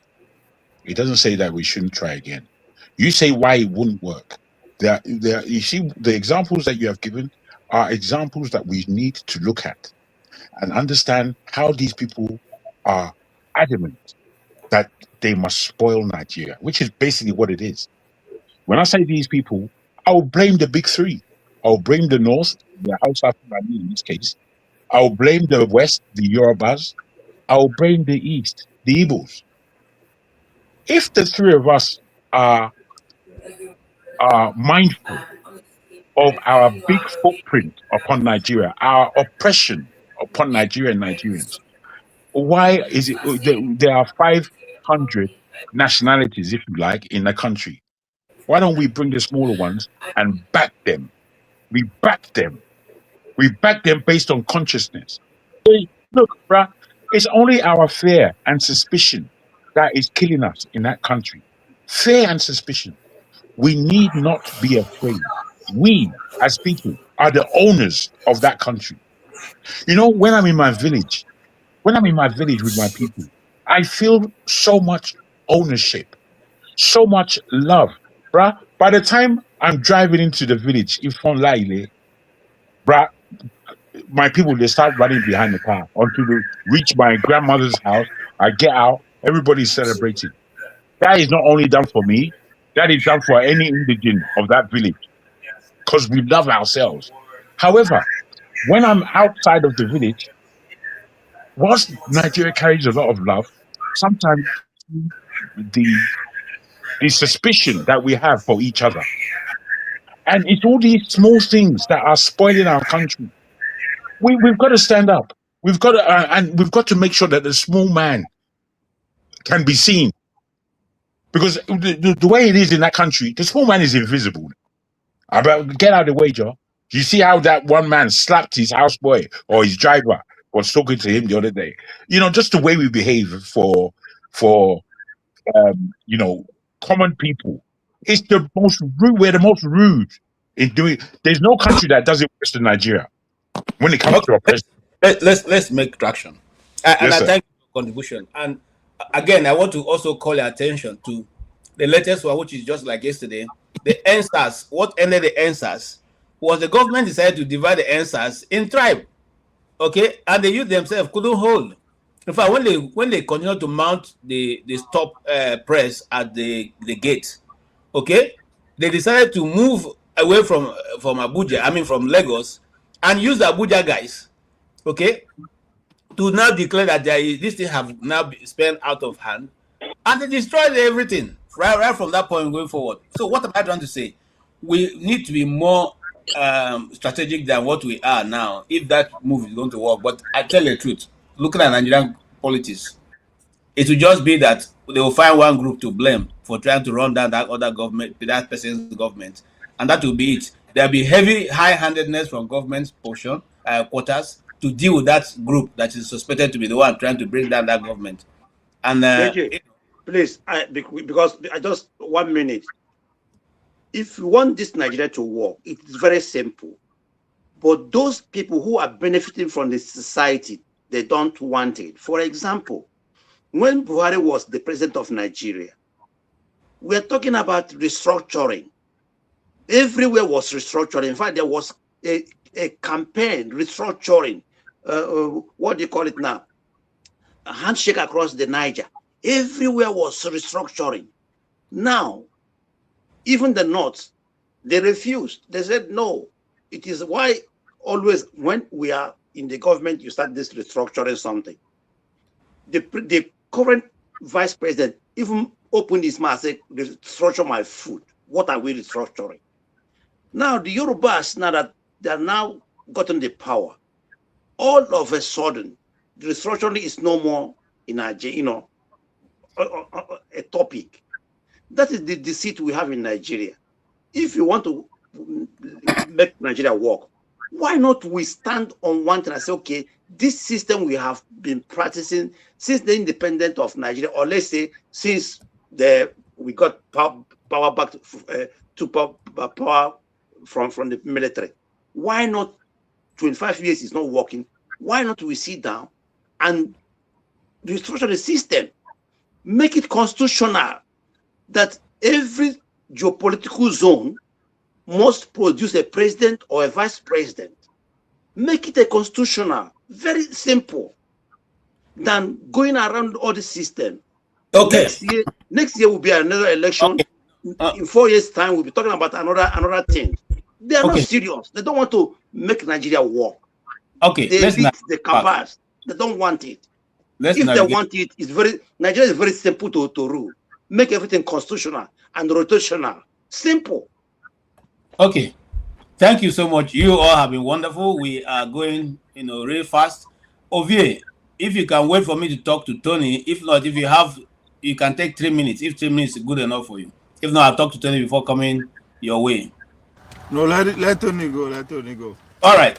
Mr. Tony, you're welcome. I also welcome my brother Maska and my brother John Abba, and welcome back. Stay humble. Right. We have been dealing with the issue of what Mo said. So you can circle to what Mo said and then bring his thoughts into bear to what you're going to say. Or is the politics going to favor people like Mo who apart from being very strategic, yet have no firepower when it has to do with war chest, which is most what Nigerian politics are used to constantly remain people like Ojus Okalo in power. Will Mo be able to match such people at the FCT, especially where we have a madman called Mr. Wike running amok in the FCT? What do you think is going to be the strategy that someone like Dr. Mo should apply in order to overcome the obstacles before him? Thank you, KJ. Greetings, everybody. My brother Ovie, you live long, You live long. Thank you so much. I don't listen to you. I think if like say today, do that thing because you're sharp. Okay, and greetings to those in the comment section.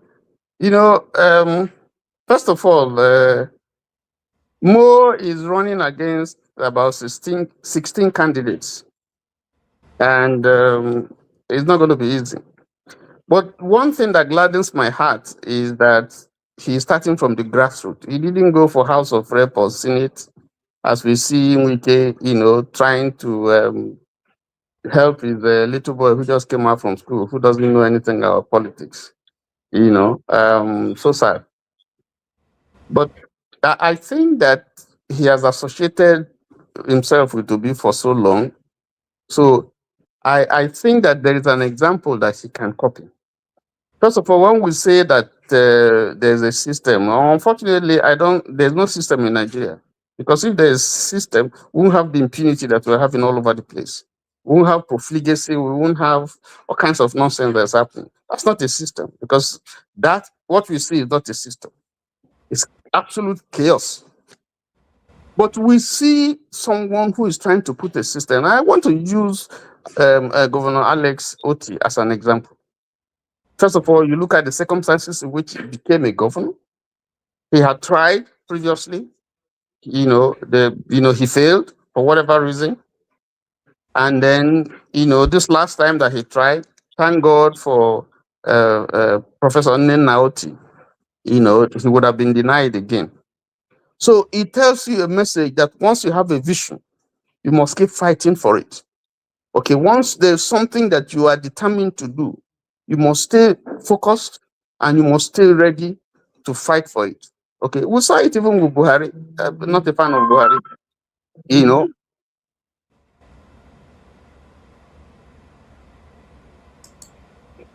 We saw it with Buhari, and he fought so long. Come on.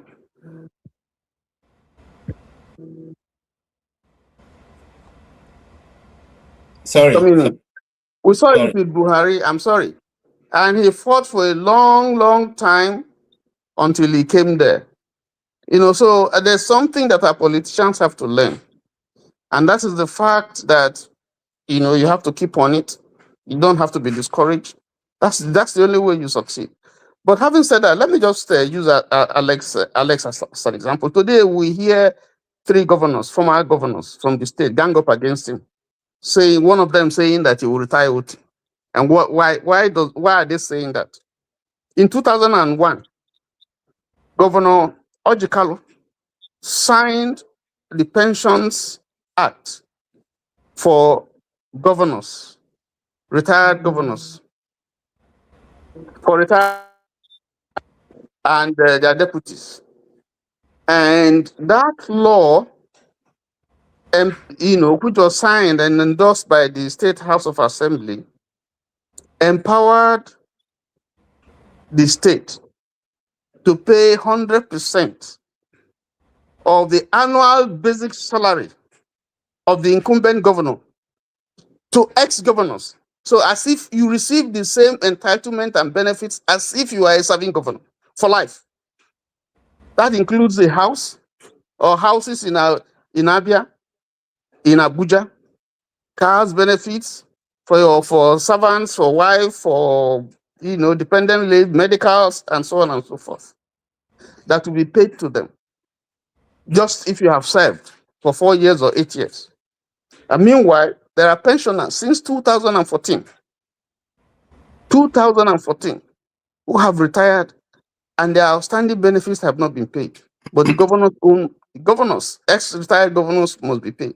And this man comes to say, no, we have to put a system in place.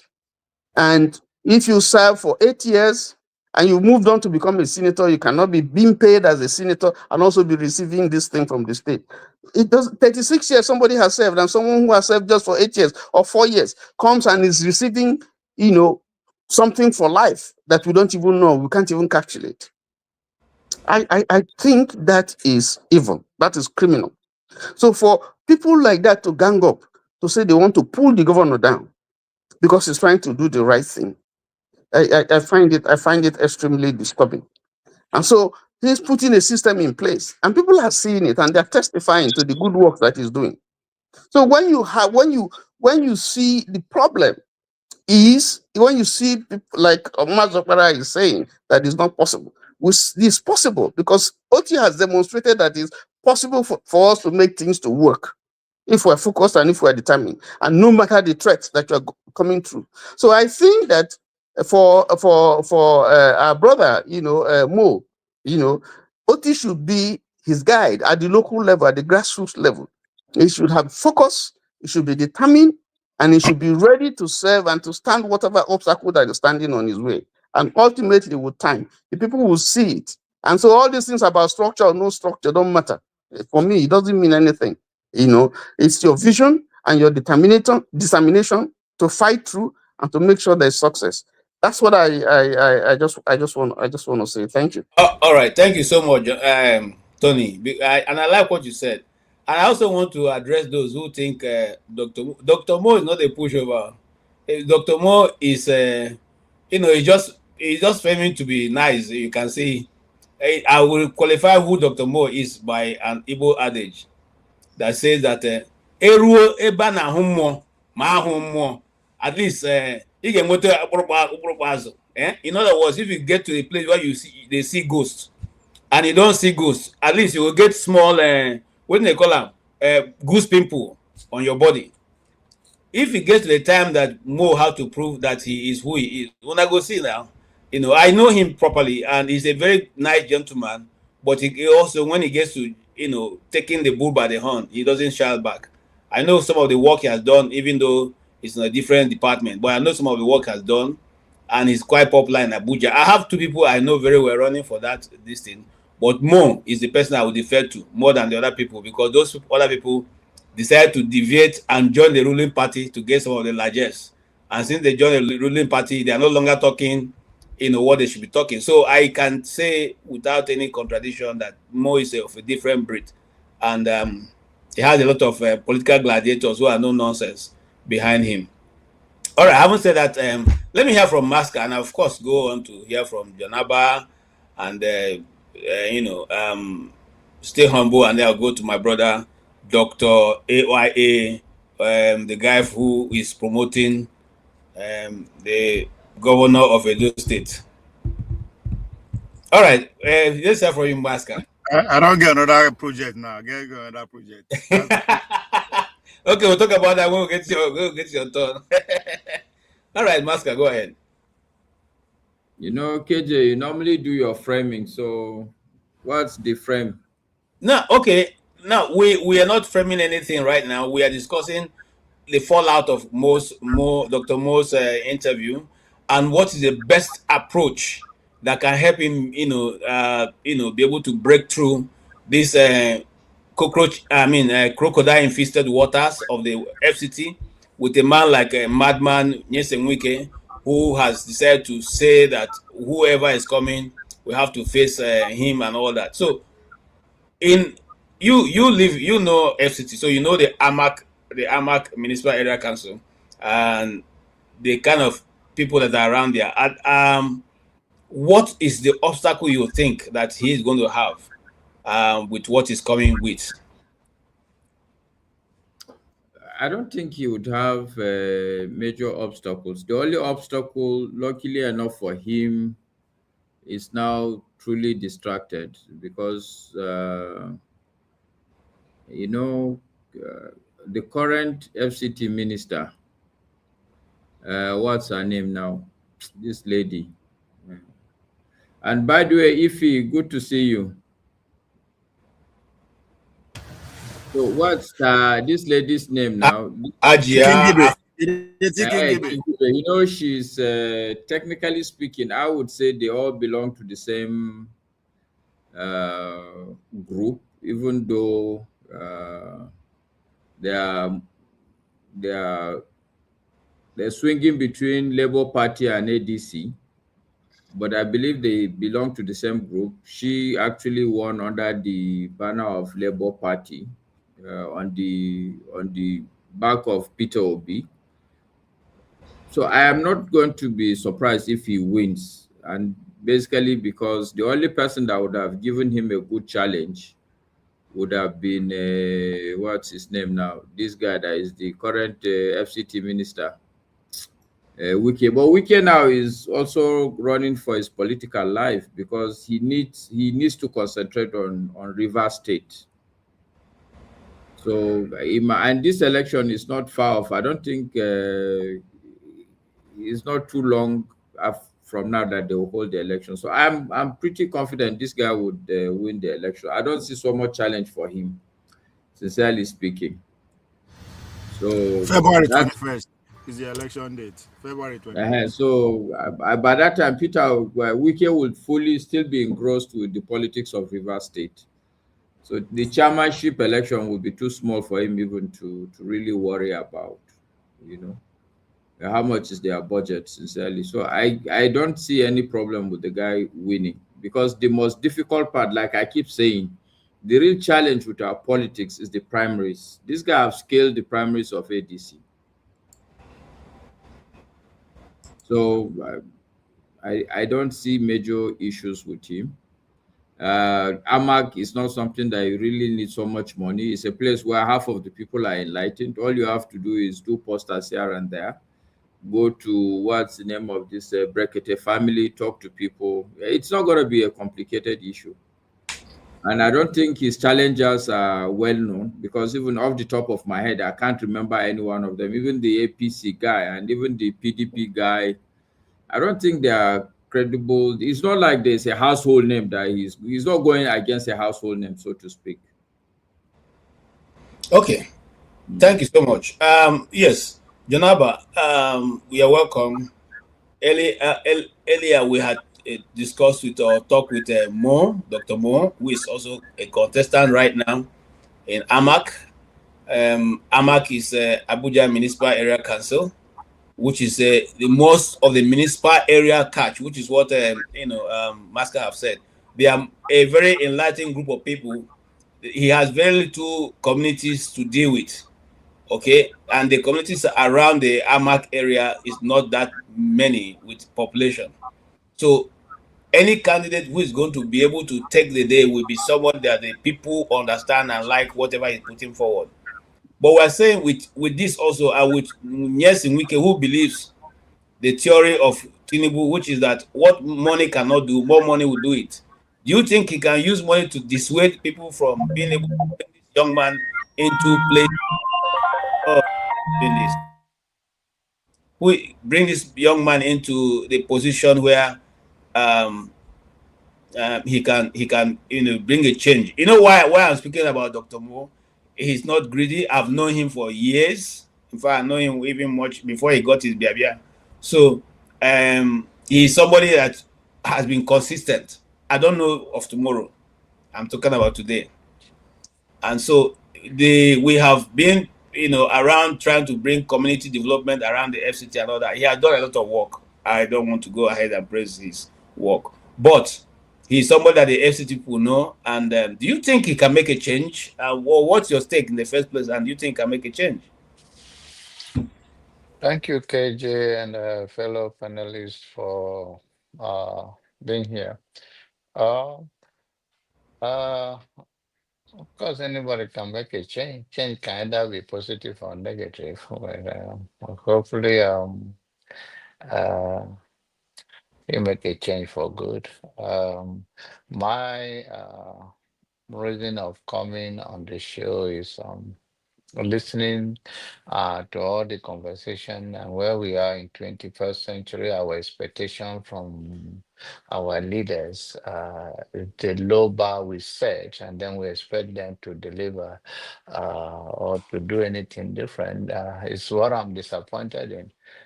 We set so much low bar. We talk about politicians like they are different from each other, and then you wonder why they don't deliver, because of they psychologically size us and they know that we can't hold them accountable.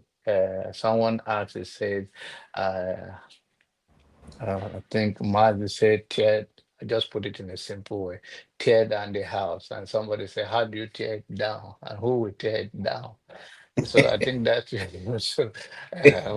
that will be the conversation. All that we are having there is taking us to nowhere. And no Peter Obi, no Atiku, nobody is taking anybody anywhere. It's a Chicago journey. And that is what our expectation is. Then it's a long walk to freedom. That is my own disappointment that we are still talking about all those small things. This person will come and do that. It's one of us that become a politicians. And if we have this mentality in 21st century when the world advanced to a certain degree that we are still playing catch up, where our infrastructure is, even the one that was built is decay, is not working. Hospital is like a mortuary. Flying is like you're on life support. Road is a death trap, and citizens are just expecting once politicians. No, it's a citizens that rise to the challenge. And how did they rise to the challenge is the question. And if you rise to the challenge, what do you do that make the politician fear the consequences of the citizens' action against them? What will they do? And when we are all playing the game of somebody dying going to heaven and somebody dying going to have more vision on the other side, then it's a long walk to freedom. I think we need to change our approach from this low mentality of low bar expectations, and then they will now know that the citizens are serious. Um, I hear people say antecedent, go check antecedent. Which antecedent that one governor, one president have in Nigeria that is taking us from point one to B or point one to two? And why did they do that? Because they know they can get away with it. And that is the game that we are playing. I belong to this party, or this person change is going to help in one way or the other, or it's my turn. That is the game of. So to me, I hope that we can rise to the challenge of holding them accountable, knowing that if they behave somehow, there will be consequences, but not like, oh, this person is doing well. No governor in Nigeria is doing well. Nobody on their, it's not their money. But when the citizens don't do their basic rights and they are praising somebody simply because they do a little better than the other without doing at all. And that is the expectation we have from our elected official or choosing officials. Then it's a long walk to freedom. I think we should take it further, and then they will be afraid that if they go that way. America, regardless of what you think, citizen can die for ordinary person can die for the nation until we are ready to die for what we believe in and hold them accountable that we can lay our life down to say enough is enough. There's no way forward. Thank you. Thank you so much, John Abba. And that's straightforward. And we have said on this panel again, and I believe it so much. The country that will first recognize where the earth is going right now, the world is going, and is able to take account of what they want to do, how they want to restructure, if you like, you don't like the word, reorganize themselves, realign themselves, policy and otherwise, will be the leaders of the next century we are going in. And that's what I believe. It's going to be all fronts. It may not even. Did you just read my comment? No. That's exactly what I just said. Bro, see it. You see, it's going to be all fronts. It's not going to be. It may not even be physical war. It's going to be, it's not physical war. Yeah, as you rightly put it, it's about the consciousness of leaders who understand how this world is spinning. You understand? And once you understand that, you would spin it in your direction. Omar. I agree. All right, stay humble. You want to contribute, or should I move? I want to. I would always want to contribute. Okay, go ahead, sir. To be honest, because the problems of Nigeria are too numerous to ignore, and to sometimes one wonders whether there are some demons in the background remote controlling all the evils going on. But yeah, the thing is that we have a plethora of prescriptions for for the malady confronting Nigeria, and sometimes if we stay here till tomorrow, people would come up with all sorts of suggestions and solutions. Yeah, I've said my own on several occasions. My stand on this platform is well documented, really. But before I go into that, one thing that I just want to chip in, please. It's coming from what happened yesterday, when Dr. Damages played. I think he posted a tweet by one of the whatever billionaires. What do you call them? Saying that, look, if these boys win this or that or that or that, he's going to give this. Look, we are past that stage, really. We are not impressed. That should stop. Wherever they are listening to me, that is very childish. That should stop. These politicians, businessmen using the super egos or the national teams to whatever, do their grandstanding politics, what have you. Because what you see now is once these guys win this trophy and come back, so and so governor, the Hope Uzodinmas of this world, the whatever Sanwo-Olus of this world, they will be falling over themselves trying to host these guys. These guys have not invested in sports. They've not invested in football. What are you trying to prove? We've seen this over and over, and those are some of the problems we're talking about. We keep on talking and talking, and these things keep on repeating. They will say, oh, we are giving them so $1,000. What have you invested in football? Why not leave all those things and use the money and invest in football? Don't use that to score cheap political points. Don't use that to improve your political capital. Don't use the super egos to do that. Invest in sports, invest in football. There's so much to be done. We lack sports infrastructure. In schools, it's not existing. Primary schools, nothing is there. Secondary schools, nothing is there. Why not build football infrastructure, sports infrastructure in schools, so that you raise thousands and thousands of talents that you can even export to the world and get foreign exchange? So see all these extremely ridiculous posturing by these so-called billionaires, so-called governors, saying that they want to reward this person, that person. It's anachronistic. We need to do something reasonable, really. So I'm not impressed by whoever is giving them whatever, because even the whole thing will create some kind of potentially create division in camp. Or if you score so goal, we'll give you this. It's not it's not it's not necessary, to be honest. That's just what I want to chip in. And these whole media people that went to Morocco, and they're just not giving us quality reportage. They're just going there to create content, and usually after the matches, they will just line up and be interviewing these players, and these players, most of them will be on the bus waiting endlessly for these interviews to finish, and they will be starving. I've seen the videos. That's not again, that's not reasonable. That should be addressed, and that should stop. When these guys finish playing, they should be very, very brief with whatever interviews they are doing, and then go back to the hotel and eat, so that they don't stay there starving. Whoever is listening to me, whoever is responsible, should take note. Now, back to the issues that we are talking about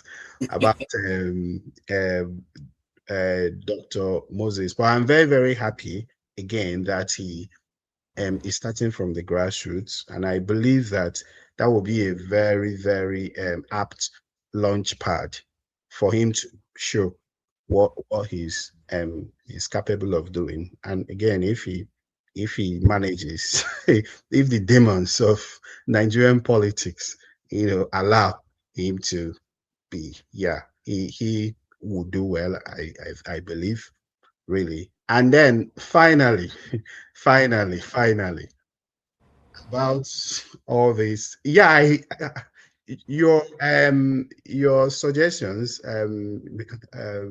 Mr. Jago, they're very, very correct. I would say, what I would say is this.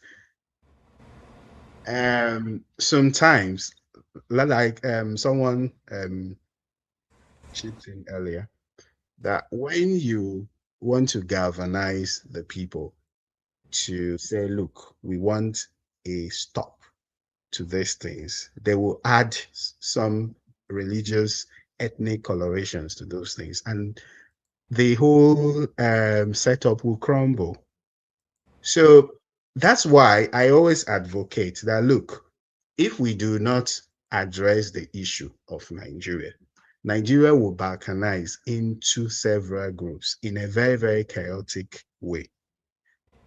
If we want to achieve very, very prosperous nations out of Nigeria, because you cannot ever convince me that this British Nigerian project is heading anywhere. I told them when we were in first year in 2010, I told my classmates that Nigeria was not going anywhere. This is 2026, about 15 years, and they can see, even those that didn't believe me, can now see clearly that we are not making any progress. We are deteriorating. So for people to come together, sometimes it's really difficult, especially our brothers in the middle belt who still believe that, oh, this Nigerian project is the best thing after jollof rice. And some of them have come here to even confirm that. The other pastor that came here the other day and one Haruna Goro, they still hold on to this false narrative that it will work. And then the people you call the minority, especially in the South as well, they still believe in the so-called Nigerian project. What I would prescribe, and I've always prescribed, is that people should come together. The Nigerian people should galvanize themselves and come together and discuss how they want to exist. That is it. Any other thing apart from that is just a ridiculous waste of time. Can I just come back on that a touch? Just a touch. Okay. Just a touch. Just a touch. Yes, indeed. Thank you, KJ. Stay humble. I hear you. Normally, you do make mentions of, as at last year, of many things that I may disapprove of. When you said that you had no hope about Nigeria, I understood it, but I wanted you to suggest what you do see, and you've just said it now. What you do see, you see a country like Nigeria that can break up into as many pieces as it may have to, and create nations out of these breakages. Me, I don't see that at all. I see if that happens, that's a disaster for Black people, Nigeria, Africa. A disaster. We will just be picked off like fleas.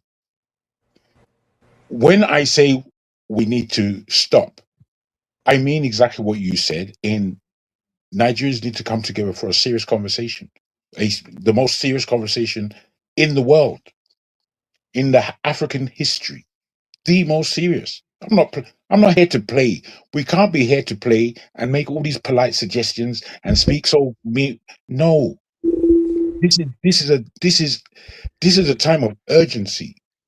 And Africa, if we just look at Africa, just take your own time, look at Africa across the board, and tell me where the urgency is. Tell me where the active minds are, because I can't. That's what I can't see. I can just see repetition, bringing back nonsense into our fore. This is the hopelessness that you admit that you see. This is the hopelessness that you speak of. Okay, let's move on, Diego. Thank you. Okay, sir. I really, KJ, if I may, I need us to have a more serious conversation. I need us not to just be putting things forward. I need us to start with a premise that galvanizes us here. We're talking about galvanizing a whole nation of 230 million. We're not even galvanized here. Everyone just spewing one thing or the other, going nowhere, bruh. Going nowhere. So I'll leave you guys there. I'll leave you there. Okay, thank you. Can I go to stay humble? Somebody's who is having Huh? the bike sound that's coming in. Now my time now. Abi. Okay, stay humble. Do you want to say something? Or in fact, I don't think you should respond. Let's just move Yeah, on. you can move on, really. Yeah, Chris. Chris, thank you for waiting so long. And I see. It's my time now. No. Just be patient. Let me take the two of them. Then I can come straight to you. I beg. All right. Chris. Yeah, thank you. I hope you can hear me. Yes, I can hear you clearly. Okay. The Good topic evening, that we're everyone. dealing with, Jagu seems to think we are not galvanizing enough. Is there any topic you want to suggest, or do you think you can make good of this topic? Each time I come to this place, this platform, I just kind of, I don't know whether to stay or not to stay, because it seems to me that we are not trying to have the right conversations. Maybe we come here, we talk things as it comes, in our mind. People are hypocritical when it comes to this nationalism. A white man is our problem, new colonialism, all these sort of things. Basically, Nigeria is like a situation where Boko Haram kidnapped a group of people for ransom. Then this group of people, they kidnapped from different homes. After staying for some years, some mustered courage and fought the Boko Haram people, and they left. Before they left, they handed their gun to those that didn't fight them. And now those who didn't fight them now saying to everybody that this place is now their home. So anybody who is trying to say, come, let's go home, they say no. And even to make it worse is that those who will, those who helped to fight the Boko Haram people, we tell those who want to go and say to them, no, where are you going? This is now our home. The white man created a country for Nigeria. He created a country for Africa, for black people. So I don't think that anybody who is reasonable will say that what the white man did then was in the interest of black people. That's nonsense. It's not happening. It's not true. Now, second, if a black man wants to claim equality with the white man, they should be able to recreate themselves. They have names. They have names. Instead of artificial creation, all this nonsense, they should go back to their original names. People do not understand the power of culture in human development. No society develops without our culture. Even what is happening today in Nigeria is that the Fulanis are trying to impose their culture on other societies in Nigeria. That is what is exactly happening. People don't understand it that way, but they don't, what they see is every day they come here, they say, oh, if we stay in Nigeria, Nigeria will work. If we have good leadership will help us to do this. Leadership, to me, in a society, is like a vector. It plays a vector role. It distributes what the society produces. It doesn't produce nothing. So you can't say that the mosquito is a bad vector any more than a butterfly is. So to me, what we need to do is to sit down and ask ourselves, who are we? That's what the Asians did. The Asians who had this colonization, But they went back and asked themselves, who are they? Who were they?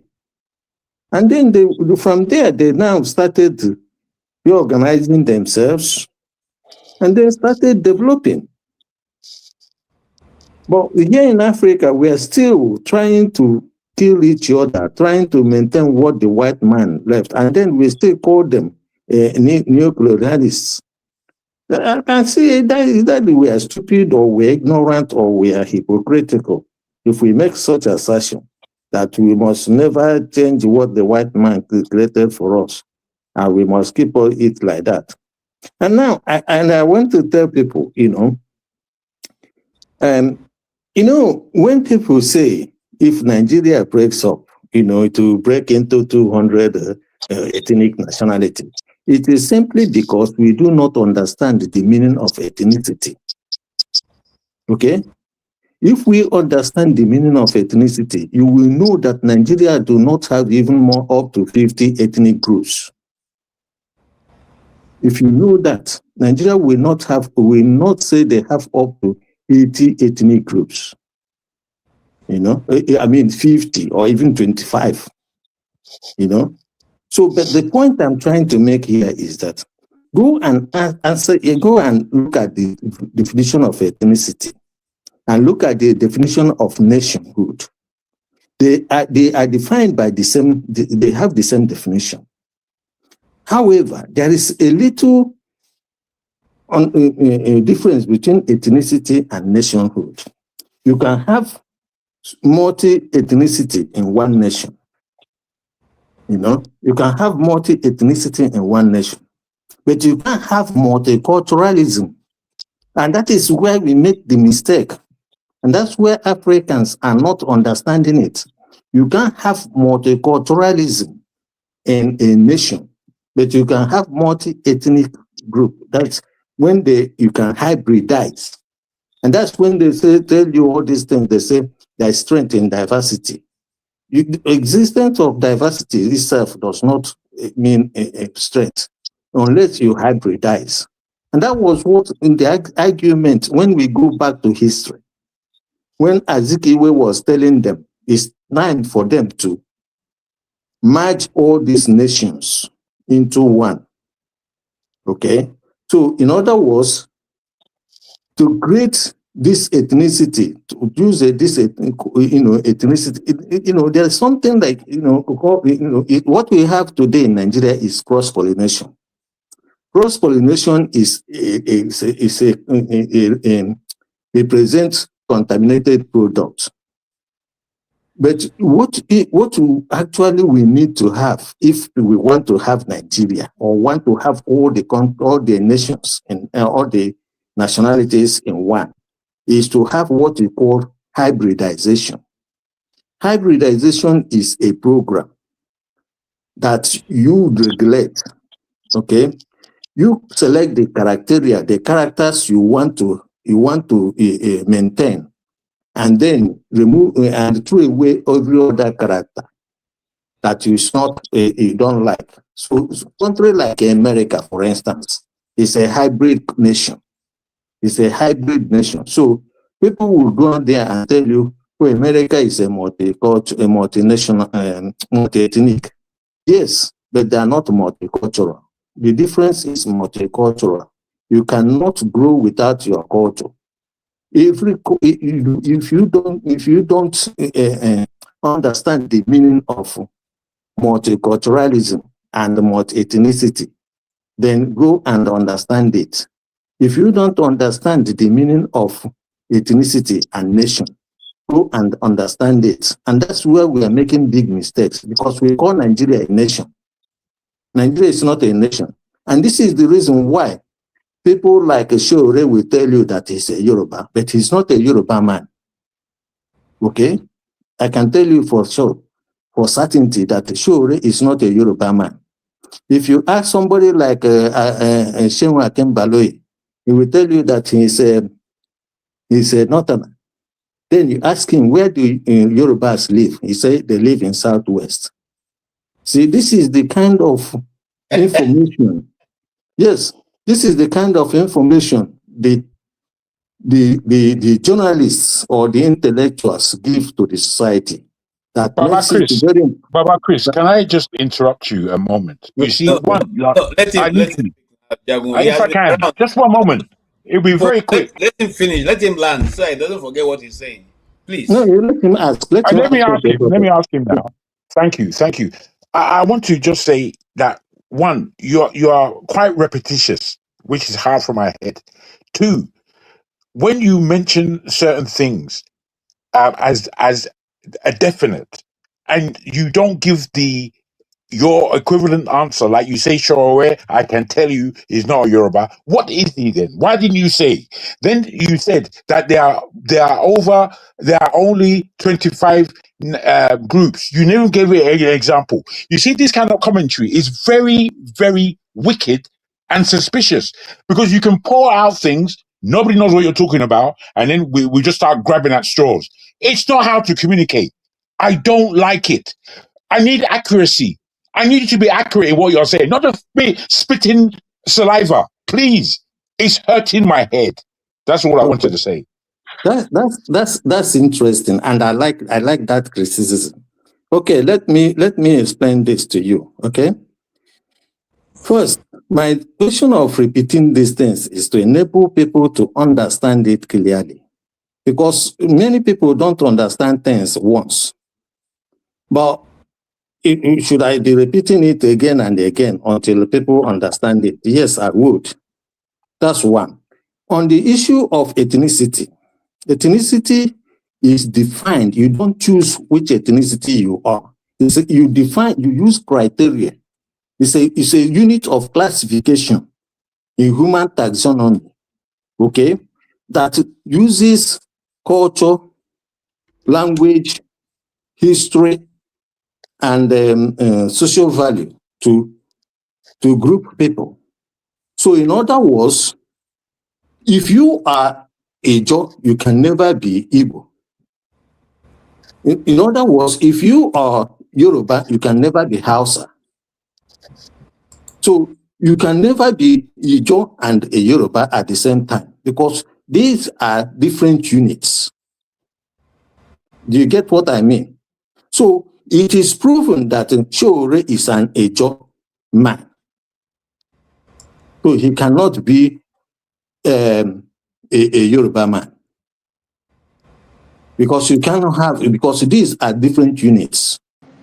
You understand it now? Now, let me explain why I say we don't have more than 80 ethnic units. Okay, so when you now want to classify people, for instance, if you go to areas where, like now, this so-called minority in River State and all that, you ask them, what is their language? What is their history? What is their culture? What is their social values? Now, if all these things are the same as those of another unit, you cannot create another unit for them. Now, the existing unit you have already created, you cannot create another unit for them. So, in other words, you can see that when people like, somebody from Ndoke, for instance, will tell you that he's not an Igbo, or if somebody from Aniocha will tell you that it's another ethnic nationality, you'll be asking yourself, do they truly understand what is ethnicity? How is it defined? You know, because unless you understand it as it is defined, then you will just start making mistakes, because anybody can claim that I'm Ikwere, therefore I'm not Igbo. Because you are not supposed to choose, because there's a definition for what for that. Okay. So do you speak? What is your language? What is your culture? What is your history? These are the things that will make you decide which ethnicity you belong. That's why. Now, the second thing I want to let me just make this point. Ethnicity and nationhood have the same definition. But the slight difference between those are this.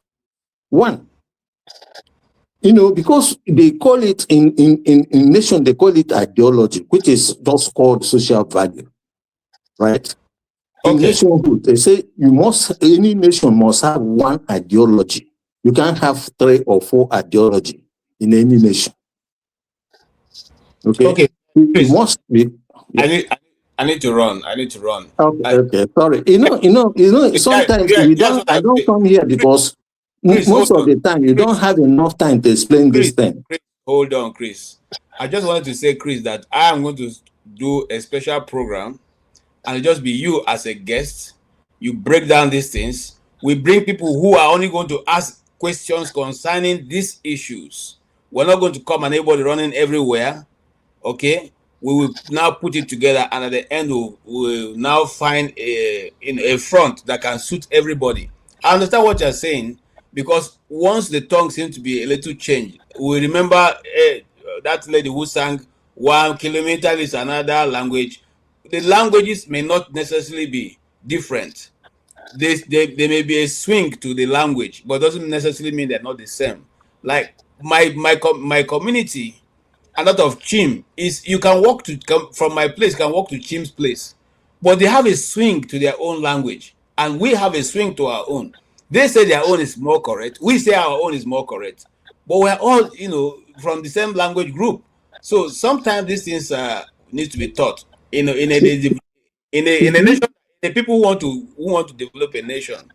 Yes, to go straight what you are saying, if you come to here in England and you move to places like Newcastle, you will never understand they are speaking English.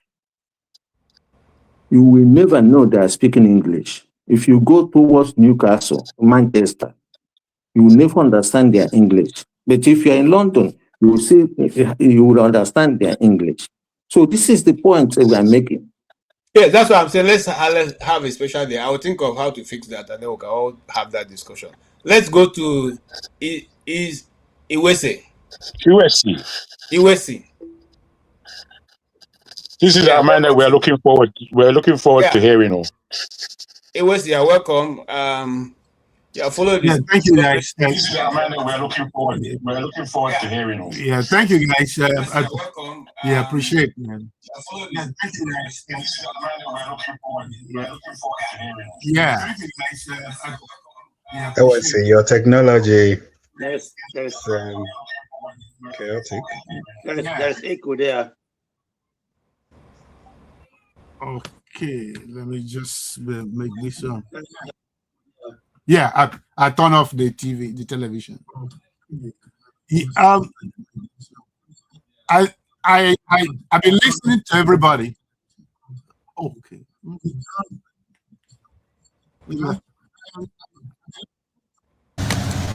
Go ahead. You are okay. You are good.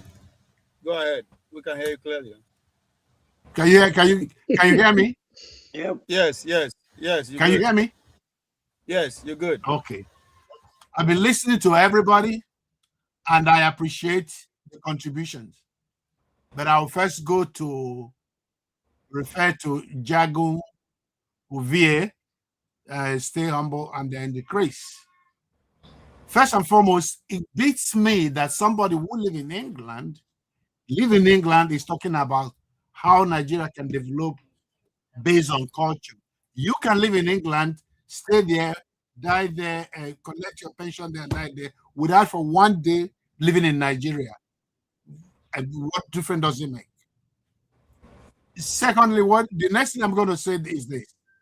When Ovie said to people here on this platform, stop whining and complaining, what are you going to do about it? They started accusing him of saying, don't ask questions. He never said, don't ask questions. I was listening to those things. I didn't want to log in. He never said, don't ask questions. You can ask all the questions you want. Then he said, at 20 years, you've lost your right to complain and whine about any situation. Jagus country said the same thing. What are we doing? Okay, I'm going to refer everybody to a guy called, there's a guy called Frank Zanu. I think Frank Zanu is his name. Yeah, I know Frank him very well. Some program that about Africans that a lot of people might go and watch his program. Mm. So the key thing we are losing here is that even if you split Nigeria into pieces, everywhere, everybody go to their own. You still have to take shovel. You have to take shovel and hoe to dig gutters, and then to build a water system in Nigeria where water runs in every society. We've never thought about how to build a society, and we want society to function. Nation building is not done by politicians. It's not the same. It's not the same thing. It's not the same thing. The politicians do politics, run for presidency for 4 years, 8 years, and they leave. Nation building is a long-term thing. No African country have ever considered building a nation. The one built by the white, 12% of South Africans were white. 12% of South Africans built South Africa to build like a European country. When they left, they handed it over to the black people. The black people are running it down. They are not running it up. It's not going up, it's going down. Do we need any magician or any shrink to tell us there is something wrong with how we think as black people? For black Americans to be black Americans, they have to fight their right. They were dying in the streets. They were demonstrating. We're here today. People are dying in Iran for demonstrating because they don't like what is going on. Now, for somebody who is talking about ethnicity and culture and all those things, go and look at the Cultural Revolution orchestrated by Chairman Moore. Actually, Chairman Moore said that the old cultures has to be destroyed. The old ideas has the 4 O's. Go and watch it on YouTube. So when he was building, he was hoping on building a new culture and a new thing. So culture is never the foundation for building any nation, because if it was, the United States is not based only on Germany. All the founding fathers, the American founding fathers, they did not come from any one place. When they were having that argument or debate on how to create a nation, when they asked George Washington to become a king, he said, no, we have to build something different. Guys, what we want to do in Nigeria has been done in history repeatedly. The problem with us as black people is that we follow the education, that's utility education, whereby you just go to, let me call you back, Solomon. You know, we just go to university to get education, to get a job.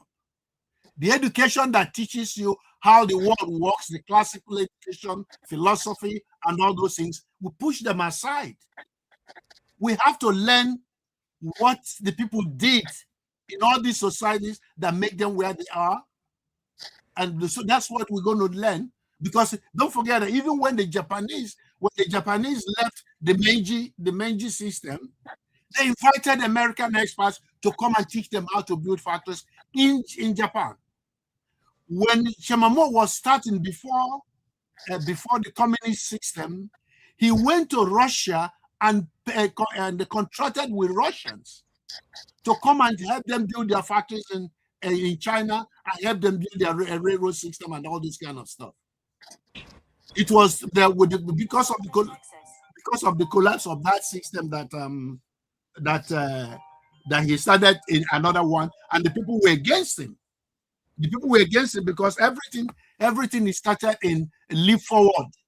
China Leap Forward collapsed. He has to come back again and want to do it again. All these histories are there. You have millions and thousands of hours of videos of history on YouTube and all these things. What we need to do, we first of all stop complaining, as Sophia rightly said. We don't have the right to whine and complain. The only thing everybody here can do is what you're going to do about the situation. Now, stay humble. Let me answer you.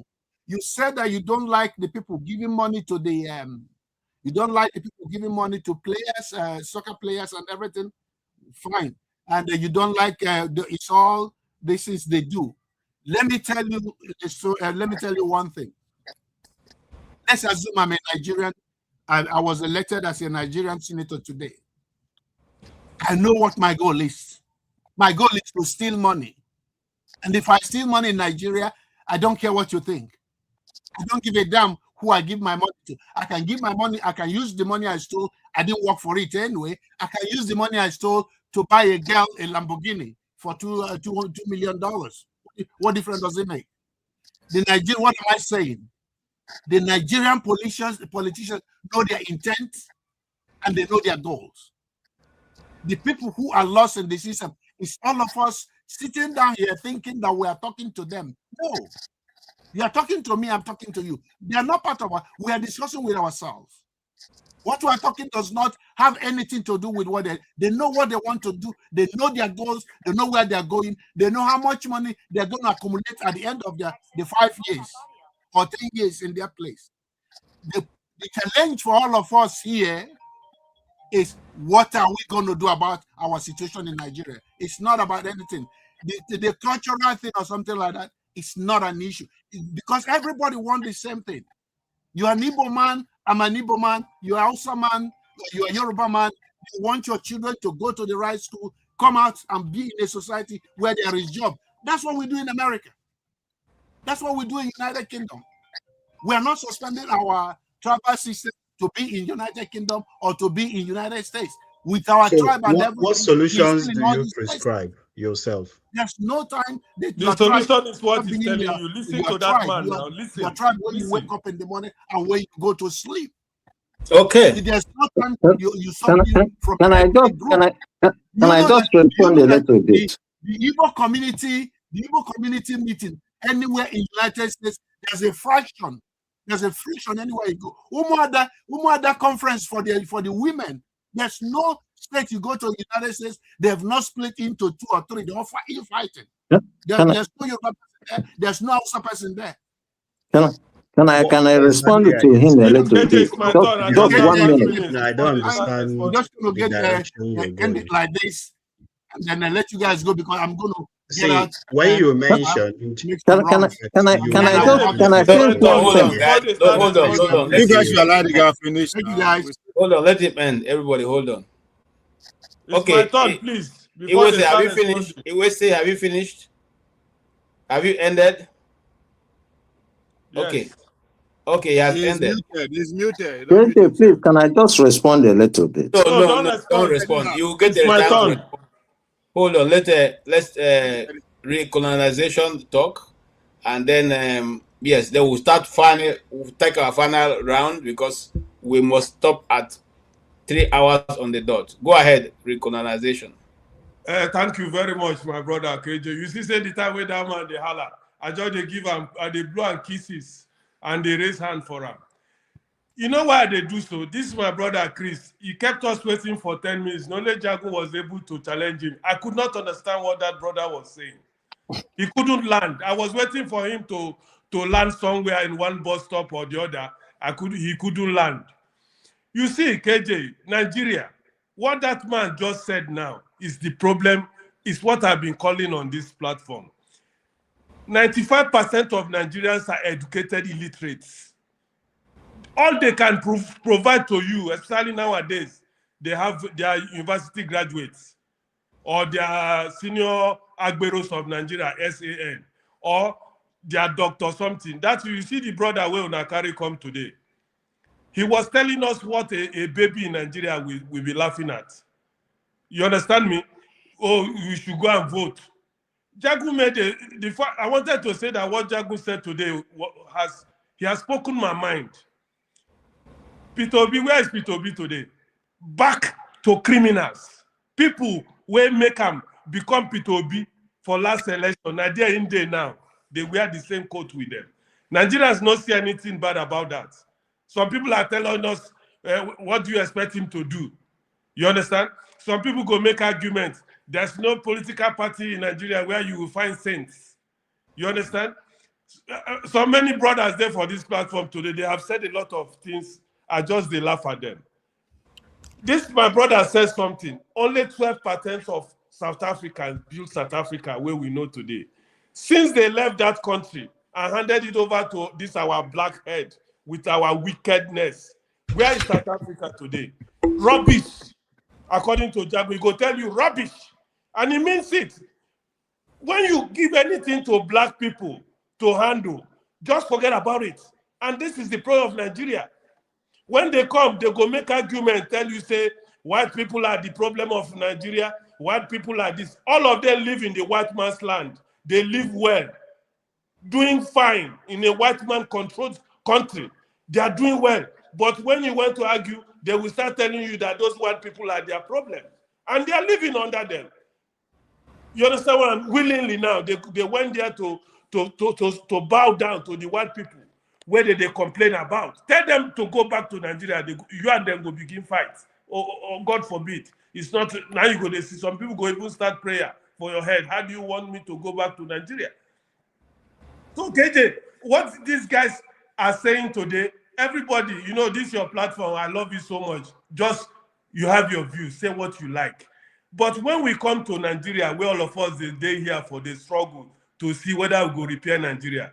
When we reach the level to cross to repair Nigeria, we know people will die. Revolution is the only solution to that country. If we refuse to face that problem where we know say Nigeria our problem, nobody wants to die. Peter Obi is loved by Nigeria. Why? Because he's a coward, like most Nigerians. 90% of Nigerians are cowards. Ovie mentioned one thing today where just make me, I remove my hat for her. He said, Nigerians, we should stop doing what? Complaining. Let us face the bull by the horn. Make una continue, Jare. Make I listen to now. The one way make me verse, I go verse. Thank you so much. Make me happy, I go happy. Nigeria together is a great nation. Nigeria divided, make una go die. Anybody where they pray for I division, wonder what they say in this. Shame on that person. Okay, thank you so much. Revolution. Go for it, homeboy. It's what you have said. Good night, ladies and gentlemen. All right, good night. I want to say this before I move to OT because we are taking our final round. After that, I'll go to VL. VL, don't worry, I have your back. Listen, I don't think that the situation is the color. Okay, okay. I remember where I wanted to start. You know, just to conclude where revolution stopped.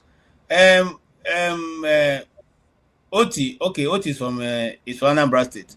Your former governor is here walking dog along the walkway, the street corners of America. He's walking dog. He's walking dog here. After destroying KJ, sorry to interject. You know, I would have loved to him to answer why was the revolution by End SARS didn't work. I could have asked him that question. Okay, look, what I think we should do is, especially if he doesn't understand the implication of ethnic nationality and the power. Bro, please, not that again. Please, again. Listen, hey, hold on. I want to bring Iwese back and all those who want to discuss that, and I'll have you on one side. It's going to not be a lot of people. We'll have 3 hours to do this conversation, and then at the end of the day, we can have something to take away. At least everybody to understand. But all I'm trying to say now is that what revolution said, taken from just that notion that the people who lead us know what is right, but they won't do it. He's here walking his dog along the street. So can he do that while he was governor for how many years? He couldn't. He couldn't. But he knows what is right. He knows, he sees the life as it's being lived. He has been coming here, but the whole 8 years he spent, he could not build a walkway around his state. He could not even build a road that you can walk on without your shoes getting mud on it and getting water. And then, so are you saying that it is a problem of a black man? No, it is wickedness of the highest order. Because is it only Nigeria? What about Egypt? Is Egypt not a black country? Is Morocco not a black country? Tunisia, are they not black countries? No, they're not. They are not. Let's continue. Hold on, they're not Africans. But they're not. Okay. They're not black people. I want this Yoji. Okay, I won't do Isioji. So there's no Isioji that has a good nation. No. No. I will be very brief because I want to sleep. Please. This young man, this man that came now and left. he mentioned George Washington. Why America worked? Because whether you are a German American or Italian American, they had one value system. That's where Chris is coming from. Exactly. One value system. That's And what makes a that is nation. ideology. One value. Excuse me. Let me finish. I want to log off, please. Okay. It's 1 o'clock here. One value system. That is what is lacking in most of African countries. You know, for example, in Nigeria now, the North or the corner, they want Sharia. And we in the South, we don't want Sharia. So how are we going to work out, live together in this kind of people that have nothing in common? You must have something that connects you. Leave out the tribe or the language, but the value system, the culture, the custom, the tradition, you know, is very, very important in building a nation. That is why if you come to EU, that's why they refuse Turkey to enter EU, because they have nothing in common with the Turkish people. German, Netherlands, England, they are one people.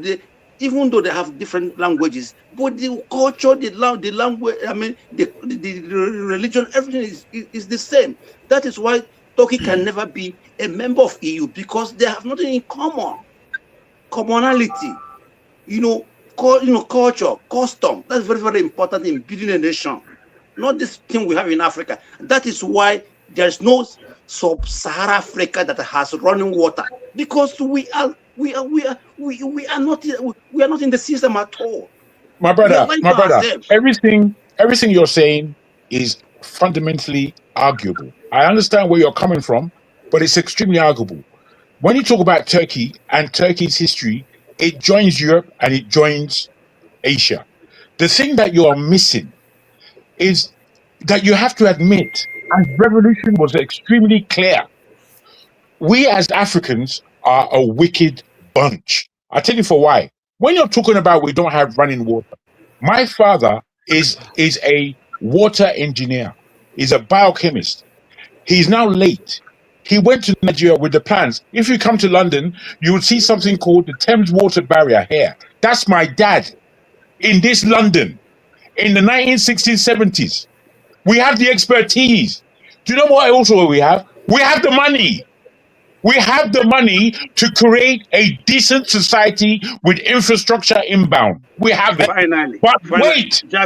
Because of our wickedness and our stupidity, we can't get it right. It's not culture alone. Why are you disturbing me? Don't disturb me, please. Don't disturb me when I'm speaking. Okay, guys, calm down. We are close to the end. We keep missing the point and thinking that we can look outside to see example. There's no outside to see any example. There is only inside. Inside, we have to tell ourselves the truth. Because we are born liars, because we are born to lie. We just lie. We could look in the mirror and start telling ourselves lies. You are contradicting yourself. You are contradicting yourself because please, I don't need tone. What's his name? Chris. Excuse me. Please, you're simply not giving me anything to speak to me about anything. I beg, you need to be quiet. You need to be quiet. You even need to stop joining any platform.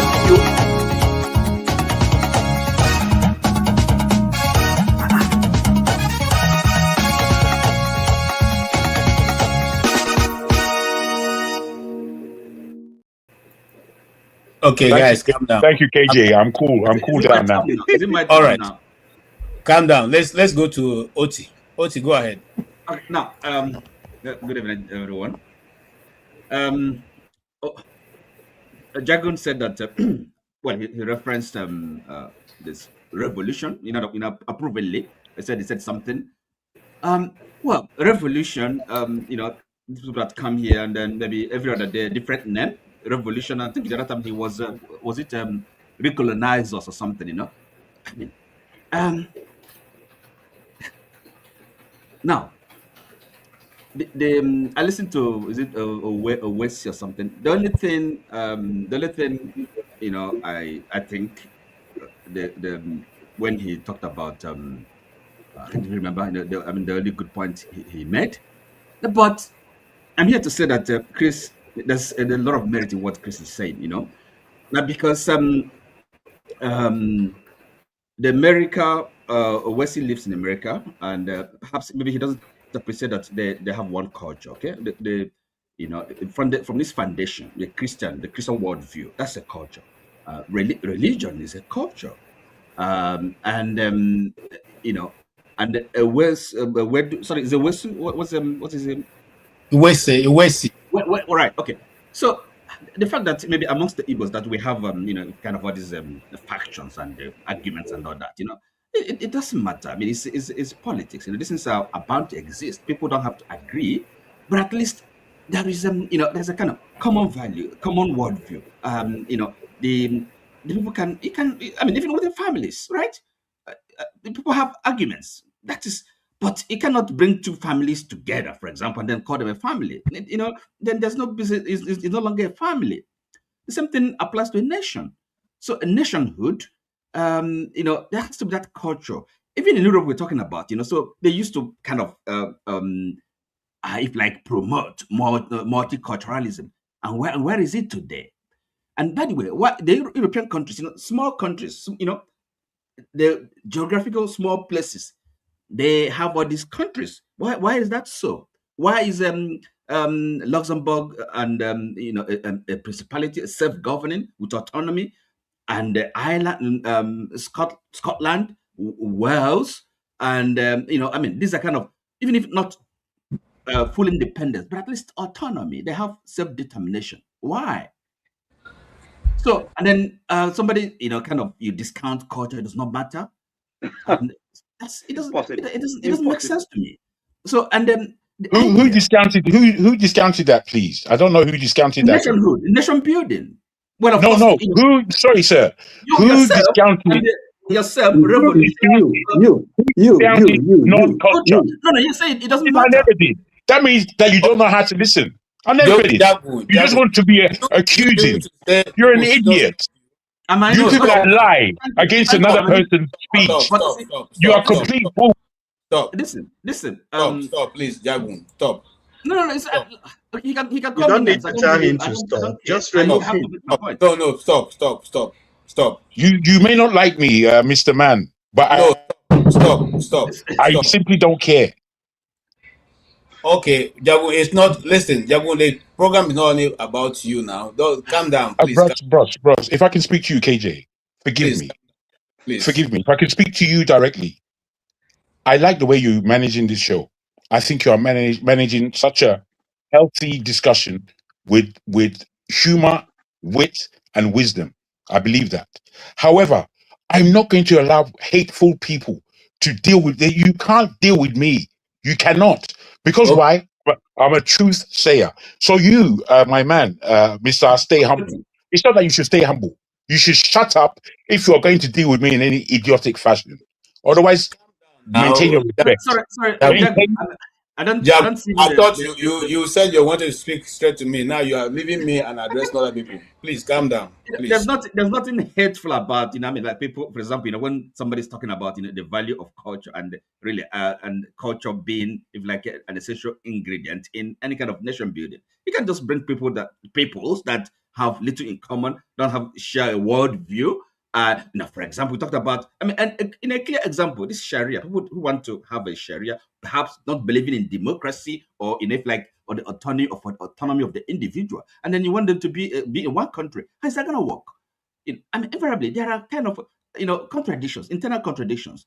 So, and if, you know, even as much as I believe in Greater Nigeria, a big, powerful African country, but we have to have a basis for living together, okay? And we can, I mean, have a bit of, a looser association, okay? Pull back and then pursue that common bigger vision. But the components, the nationalities, the people, the various peoples of Nigeria, they should be able to determine their separate, independent destinies. Okay, I no people should be held captive by any other people. That is only fair. It's only common sense. I mean, that you believe in Nigeria, big country, and then after 60 years, 70 years, we're not making any progress. We're retrograding. I mean, going back. What sense does that make? I agree with you, OT, and I think you have made your point very clear. Listen. So there's merit in culture. It matters a lot. Yes. So anybody saying that it does not matter is mistaken. Yes, and I want to move on to the end of this program. Today, I'm still puzzled. Sorry, KG, I'm still just puzzled. Who said culture doesn't matter? I need someone to really tell me the truth, not liars like these people. I don't need them to talk. I need the person who said it. Can you tell me who said it? Sorry, excuse me. Wasn't that the case, the argument? I think he's a doctor. He was making, because he actually countermanded the presentation Chris was making. So I mean, he disagreed with him. He said no, there's nothing culture. It doesn't matter. So, and then gave an example of America and all this, but he forgets that America has a common culture, which is based on Christianity. Can I just say this to you? Let's move on. No, this is a serious point, KJ. This is very serious, KJ. I know I'm over talking. We have said enough. I agree with you. However, it's important to be said. You see, this thing about culture and this world we're living in, it's like we're blind. Europe, is a strange place. Asia is a place full of culture. Africa is a place full of culture. When it comes to Europe, it's stolen. Most of the cultures there are stolen. When it now comes to America, wait, let me just land, please, let me just land. All right, let me just land my point. Let me land. Let me land. I've got one more sentence. My sentence is, by the time you come to America, the culture, that is where it's a cultureless society. So where Iwesi was speaking from. Why did they say that a Christian All right, I'll leave it with you guys to be confused. Keep confusing yourself. Culture is a way of life. Culture is a way of life. Okay? All right. It's a way of life. Calm down. We have. Can you hear me? Sorry. If I can hear you. What do you say? KJ, you are wrong today. I've only spoken one time. Just once. No, I'm coming to you. And everybody has spoken like 10 times. I don't want to speak anymore. Go ahead, carry on. Please, I will revenge when next you had. Don't worry, I will revenge. Don't worry. Don't be annoyed with me. Even Ovie has spoken only once. Just you and Ovie has spoken once and once. So can you? I can never get angry with you. That one for sure. Thank God, I'm so blessed. Thank you God so much. Okay, please, if you make your comment. Your video is actually ceasing. Can you hear me? Your video is ceasing. That's fine. I mean, no. Go ahead. I can hear you. Can you hear me? Mm-hmm. Yes. No, I don't have anything to say. I will revenge. Don't worry. Not today.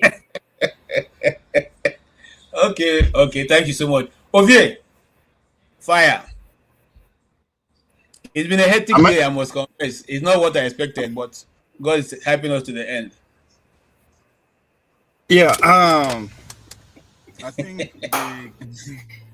the conversation started when some people were trying to explain the position of the chairmanship position that Dr. Mo is going for in Abuja. And they went straight to New York. They are comparing Mandani mayoral election position to that of the Mo. And they're right, as fact. But what they did, where they excluded from the whole story is the Mandami people also lost a national election, just like the Obedience lost a national election in 2023. But the difference here is the Mandani people, they were angry, they were cursing, they were doing everything. But additionally, they have more than 20,000 people on the streets every day, letting them know that there's an election coming for obvious reason. Because when Donald Trump won overwhelmingly, They were demoralized. The Democrats don't know what then they do again. So, but there's a reason for you to get the base together. That's why they rally around Mandami. They make sure he win. That energize the base again. That give the whole party say, yes, there is future, yes, fights to fight collectively. All hope is not lost. The Obedient could not do that. But they complain. Every year since 2023, they ask the official, the top guys, what is the plan? They say it's their secret. That is by the case. There are 3 reasons that is obvious that Dr. Mo will win the election in Abuja. But because we they complain, we no fit see him. One na Obi. Those who are saying, Dr. Mo, you know, get level for the national party. Everything where they do no go. Then what is Obi for? If you not believe say ADC if you win APC, then Obi is one of the prominent figure in that party. So Mo is not just contesting because he's from that party, not just get leverage, but because now Obi boy. In other words, having access to Obi, you get access to Atiku, you get access to Erufai, you get access to Amechi, you get access to everybody that matters in the opposition party. But with the complain too much, you could not see that. To leverage on. Now recognize a work might have to be done, but not forget that part. Another reason is Ireti Kingibe. She won election under Obi. Nobody can deny that fact. And the same FCT, a structure is still on ground. So you don't have to spend extra billion to mobilize people. If you stop complaining, you will see how you capitalize on that. Another reason, the third one, is Wike. Just like the Democrats hate Donald Trump, they capitalize on that to make sure engineer the base. Everybody hates Wike today. Because now they complain, you guys could not see how to leverage on his shortcomings.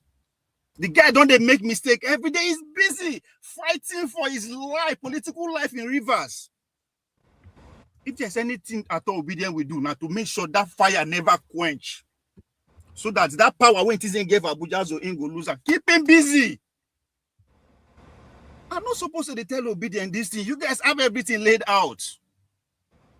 So when the solution presented itself, instead of it to say, okay, how do we take advantage of this thing and leverage on for 2 obvious reasons for 2027, but for most importantly, to send a message that yes, the revolution has started.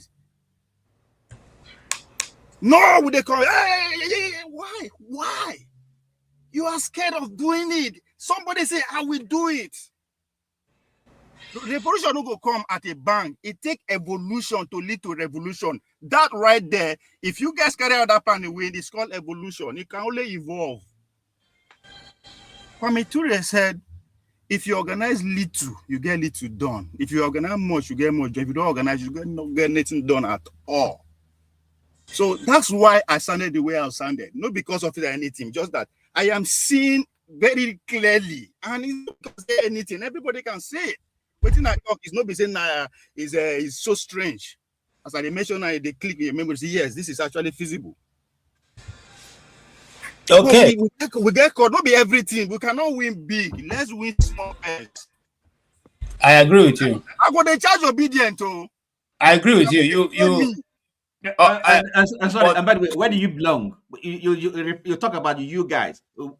Where do you belong? I am too poor to belong. I can't hold an ideology. Sorry? I can't finance it. I not belong anywhere. I said, you're not interested in the progress of Nigeria, of your country. Very good question. Are you not interested? Let us move on. But if you listen to Stay Humble, if I'm not playing, what am I doing now? Stay Humble mentioned some of you guys. Who are you guys? You agree that Nigeria is for sale. Nigeria is for sale. Let's move. Let's move. Yeah. Okay. All right, gentlemen and lady. I thank you. It has been very robust, full discussion. I give you the last bite at this hour. If you what you have to say, you have the last bite. I think she's not responding. If he's saying love text, yeah. You are muted. Oti, when I say who, I mean when I say He who, doesn't want to talk. I am very okay. okay, if you talk. Listen, KJ, did you hear what I told you? I will revenge. Don't worry about today. The next show, I will take my revenge on you. Don't worry. All right. Okay, say your good night then. You want to give me 2 minutes where other people are talking like 20 minutes? No, I will revenge. Keep going. Go to Jagun or Uncle Ike. Okay, no. Stay humble. I will revenge. No, now. Okay.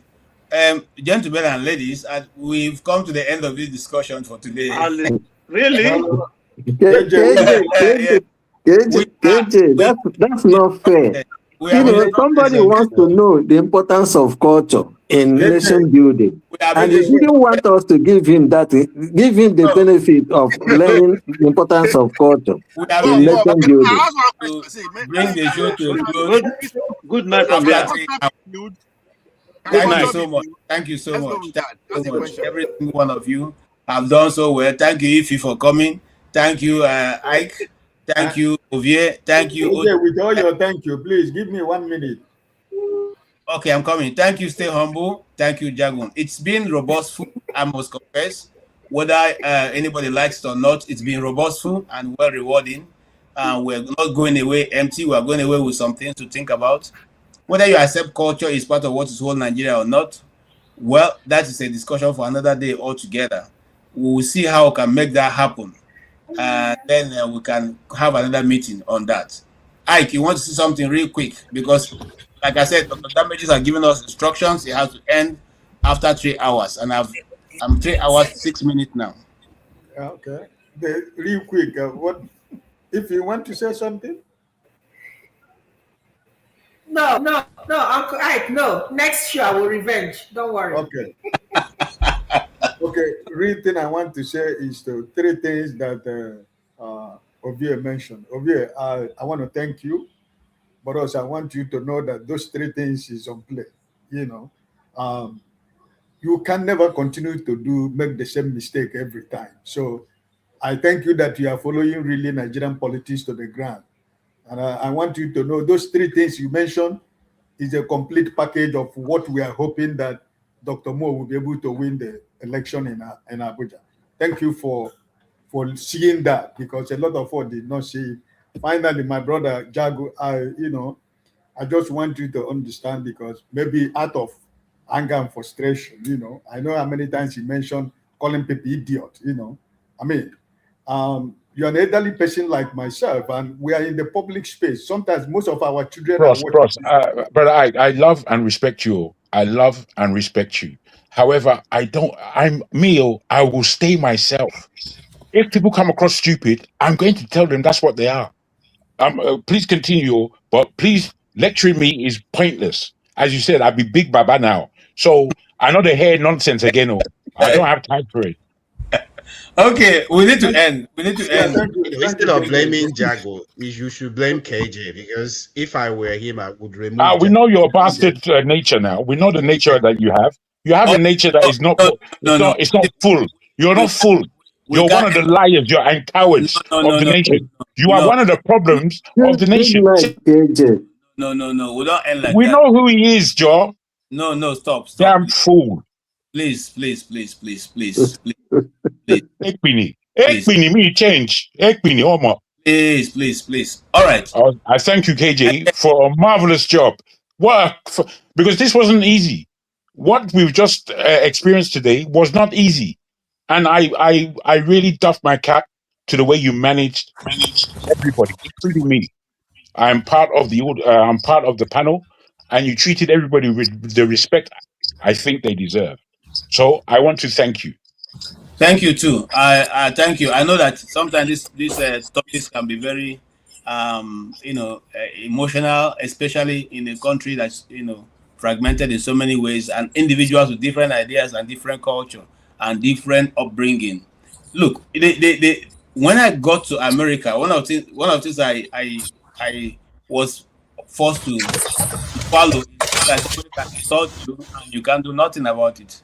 He can tell you, and again, there's something they say here: you stand your ground. I mean, whether you like it or not, the person stands his ground. And it's so difficult because for us, we normally will not have that kind of confrontation with people. We will back down or just walk away, because for us that is a humble way of doing things. But in America, they simply say that you are a coward by walking away. So you stand your ground, especially when you know that you are at the right. But you see, if you the revenge of somebody, if we have to do So, an eye for an what I want to say, we all end up is with no eyes in the community. If you continue to allow this to happen, what I would do is to write to Dr. Damages and tell him the implications of this. You are putting this platform in danger, really. How? Tell me how. Tell me how, apart from your fear. I will write to Dr. Damages. Hold on. Tell him the implications of allowing this. What I would do is to kick Jackie out if he's not. We know this. We know that. We know. You see, there was a time that I wasn't on air, and you spoke my name. You spoke my name. I wasn't even here, and you spoke my name, saying that this same thing that you're saying. And I'm wondering if you are able to listen or hear or understand. However, as angry as you may be right now with your polite dispensation, that just means lying. Yes, better go, damn fool. About to kick me off. Kick yourself off. Thank you, KJ. No, hold on, please. Me, I'm very wild, though. You don't know. Good evening, everybody. I maintain my love and respect for you, KJ, brother Ovie. I doff my cap, and I know that your supplier has engaged in much better something for all of us. Goodbye, everybody. On to the next leg. Fake news. Okay, gentlemen and ladies, as well. All right, that is the end of the show for today. I thank you all for sitting in and sharing your time and your treasure, because you are paying for your data and your time, the time of your life which you have spent this evening with me. It's not going to be retrieved. It has been spent. So, Ify, thank you so much for being here. You made it easier for me. When I look at your face, I say, thank God, at least there's a beautiful person here who can all be looking at if you want to get annoyed. All right. And Oti, thank you also for your contribution. We're very at the point. You always hit the point. I may not always agree with you, but I like, what you bring to the table, because when you ask questions, it forces people to think. And sometimes those questions help you to expand your scope. And Chris, I need to have time with you for us to be able to expand this discussion, because a lot of people seem to they are not patient to listen. And I don't blame anybody, because we're not living in a patient world now. We're living in a microwave world, where once it's not quick, it's not it. Once you can deliver in some seconds, nobody wants to wait. Nobody wants to read big books anymore. Nobody who will care to read people like Barbara Kaplan right now, or like Jeffrey Archer with those big who wants to read them? Nobody cares for those things. Do you see how many novels you see that big now? So the information management or rather intake has been so reduced that knowledge now has become a very scarce commodity for people to sit down and articulate and read volumes and volumes of book just to make sense out of it. They want you to just press one button in 10 minutes or thereabout, book is summarized and they move on. So thank you. We need to talk about that. We need to talk about the importance of culture in a developing society, or in like ours, or diverse society like ours. The only one of the very few comments that Ahmadu Bello made that I like so much, that let us understand our culture, let us understand our diversity. Then we can know how to manage it.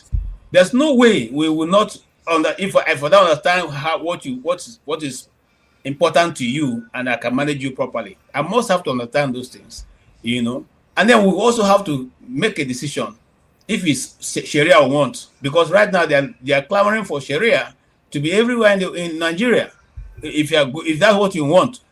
And I say here proudly, without any fear of of contradiction, I will never be a Muslim. I have nothing against Muslims. My great-grandchildren to the 100th generation will never be Muslims. So there's no need to even try. I'm Igbo to the core, blood and flesh and blood. Never be a Muslim. I tell you the truth. Okay? And I have nothing against them. I love them as much as they are. I don't want them to be Christians either. I don't want them to be Igbo traditional worshippers either. I'm not trying to sell my custom or tradition to them either. But me, as you see me say here, my okokoko is just right behind me here. Okay? Right behind me, I have my okokoko here. I'm not going to give it up for anybody. Okay? And the religion they are trying to introduce to the South, the East especially, have nothing. It doesn't even match our society, our culture and tradition. So let's not waste. Let's not even begin. So if you want to practice Sharia, we have a country where you practice what you want. Do your people as you want. Leave us make we do as we want. We are Igbos. Okay, we are Igbos who can never be anything different. If I today I get tired of being a Christian, I'll go back to my traditional worship, traditional religion. Anna. Okay? So I don't know where they get this idea from. Okay? It's not going to work. Listen, as we've been talking right now, which we couldn't discuss, Iran is giving up Islam. They are chanting they don't want Islam anymore. It's going to be the first country, if they succeed, to overturn from being an Islamic nation to Christian nation, because they're burning down their mosques. And then you're coming to tell me something that you know the development. Hey, anyway, I don't want to go there. This is a public forum. All we are simply saying is that we need to understand our diversity and apply what suits each region, so that each region can do as they like with their custom and their tradition. If we still have a room for federation, we can have it. If not, we shall all shake hands and say goodbye in peace. That's my conclusion for today. And remember, this is my opinion. You have the right to have your own opinion. I thank one member of you, everybody here. Ovie, vote Dr. Mo. All right. Ovie, thank you also for putting Dr. Mo's this in. I like that. You are quite up. Let the people of Abuja know that they need a very fresh mind that can turn the city around very quickly also. Thank you so much, and every one of you. And until we see you again. By the way, nobody supported the channel this time. Haba. Why now? Not even Ovie. One about our lie to lie. Okay. I just come back from holiday. Everywhere dry. Until then, I will say thank you so much, and you all do have a good night.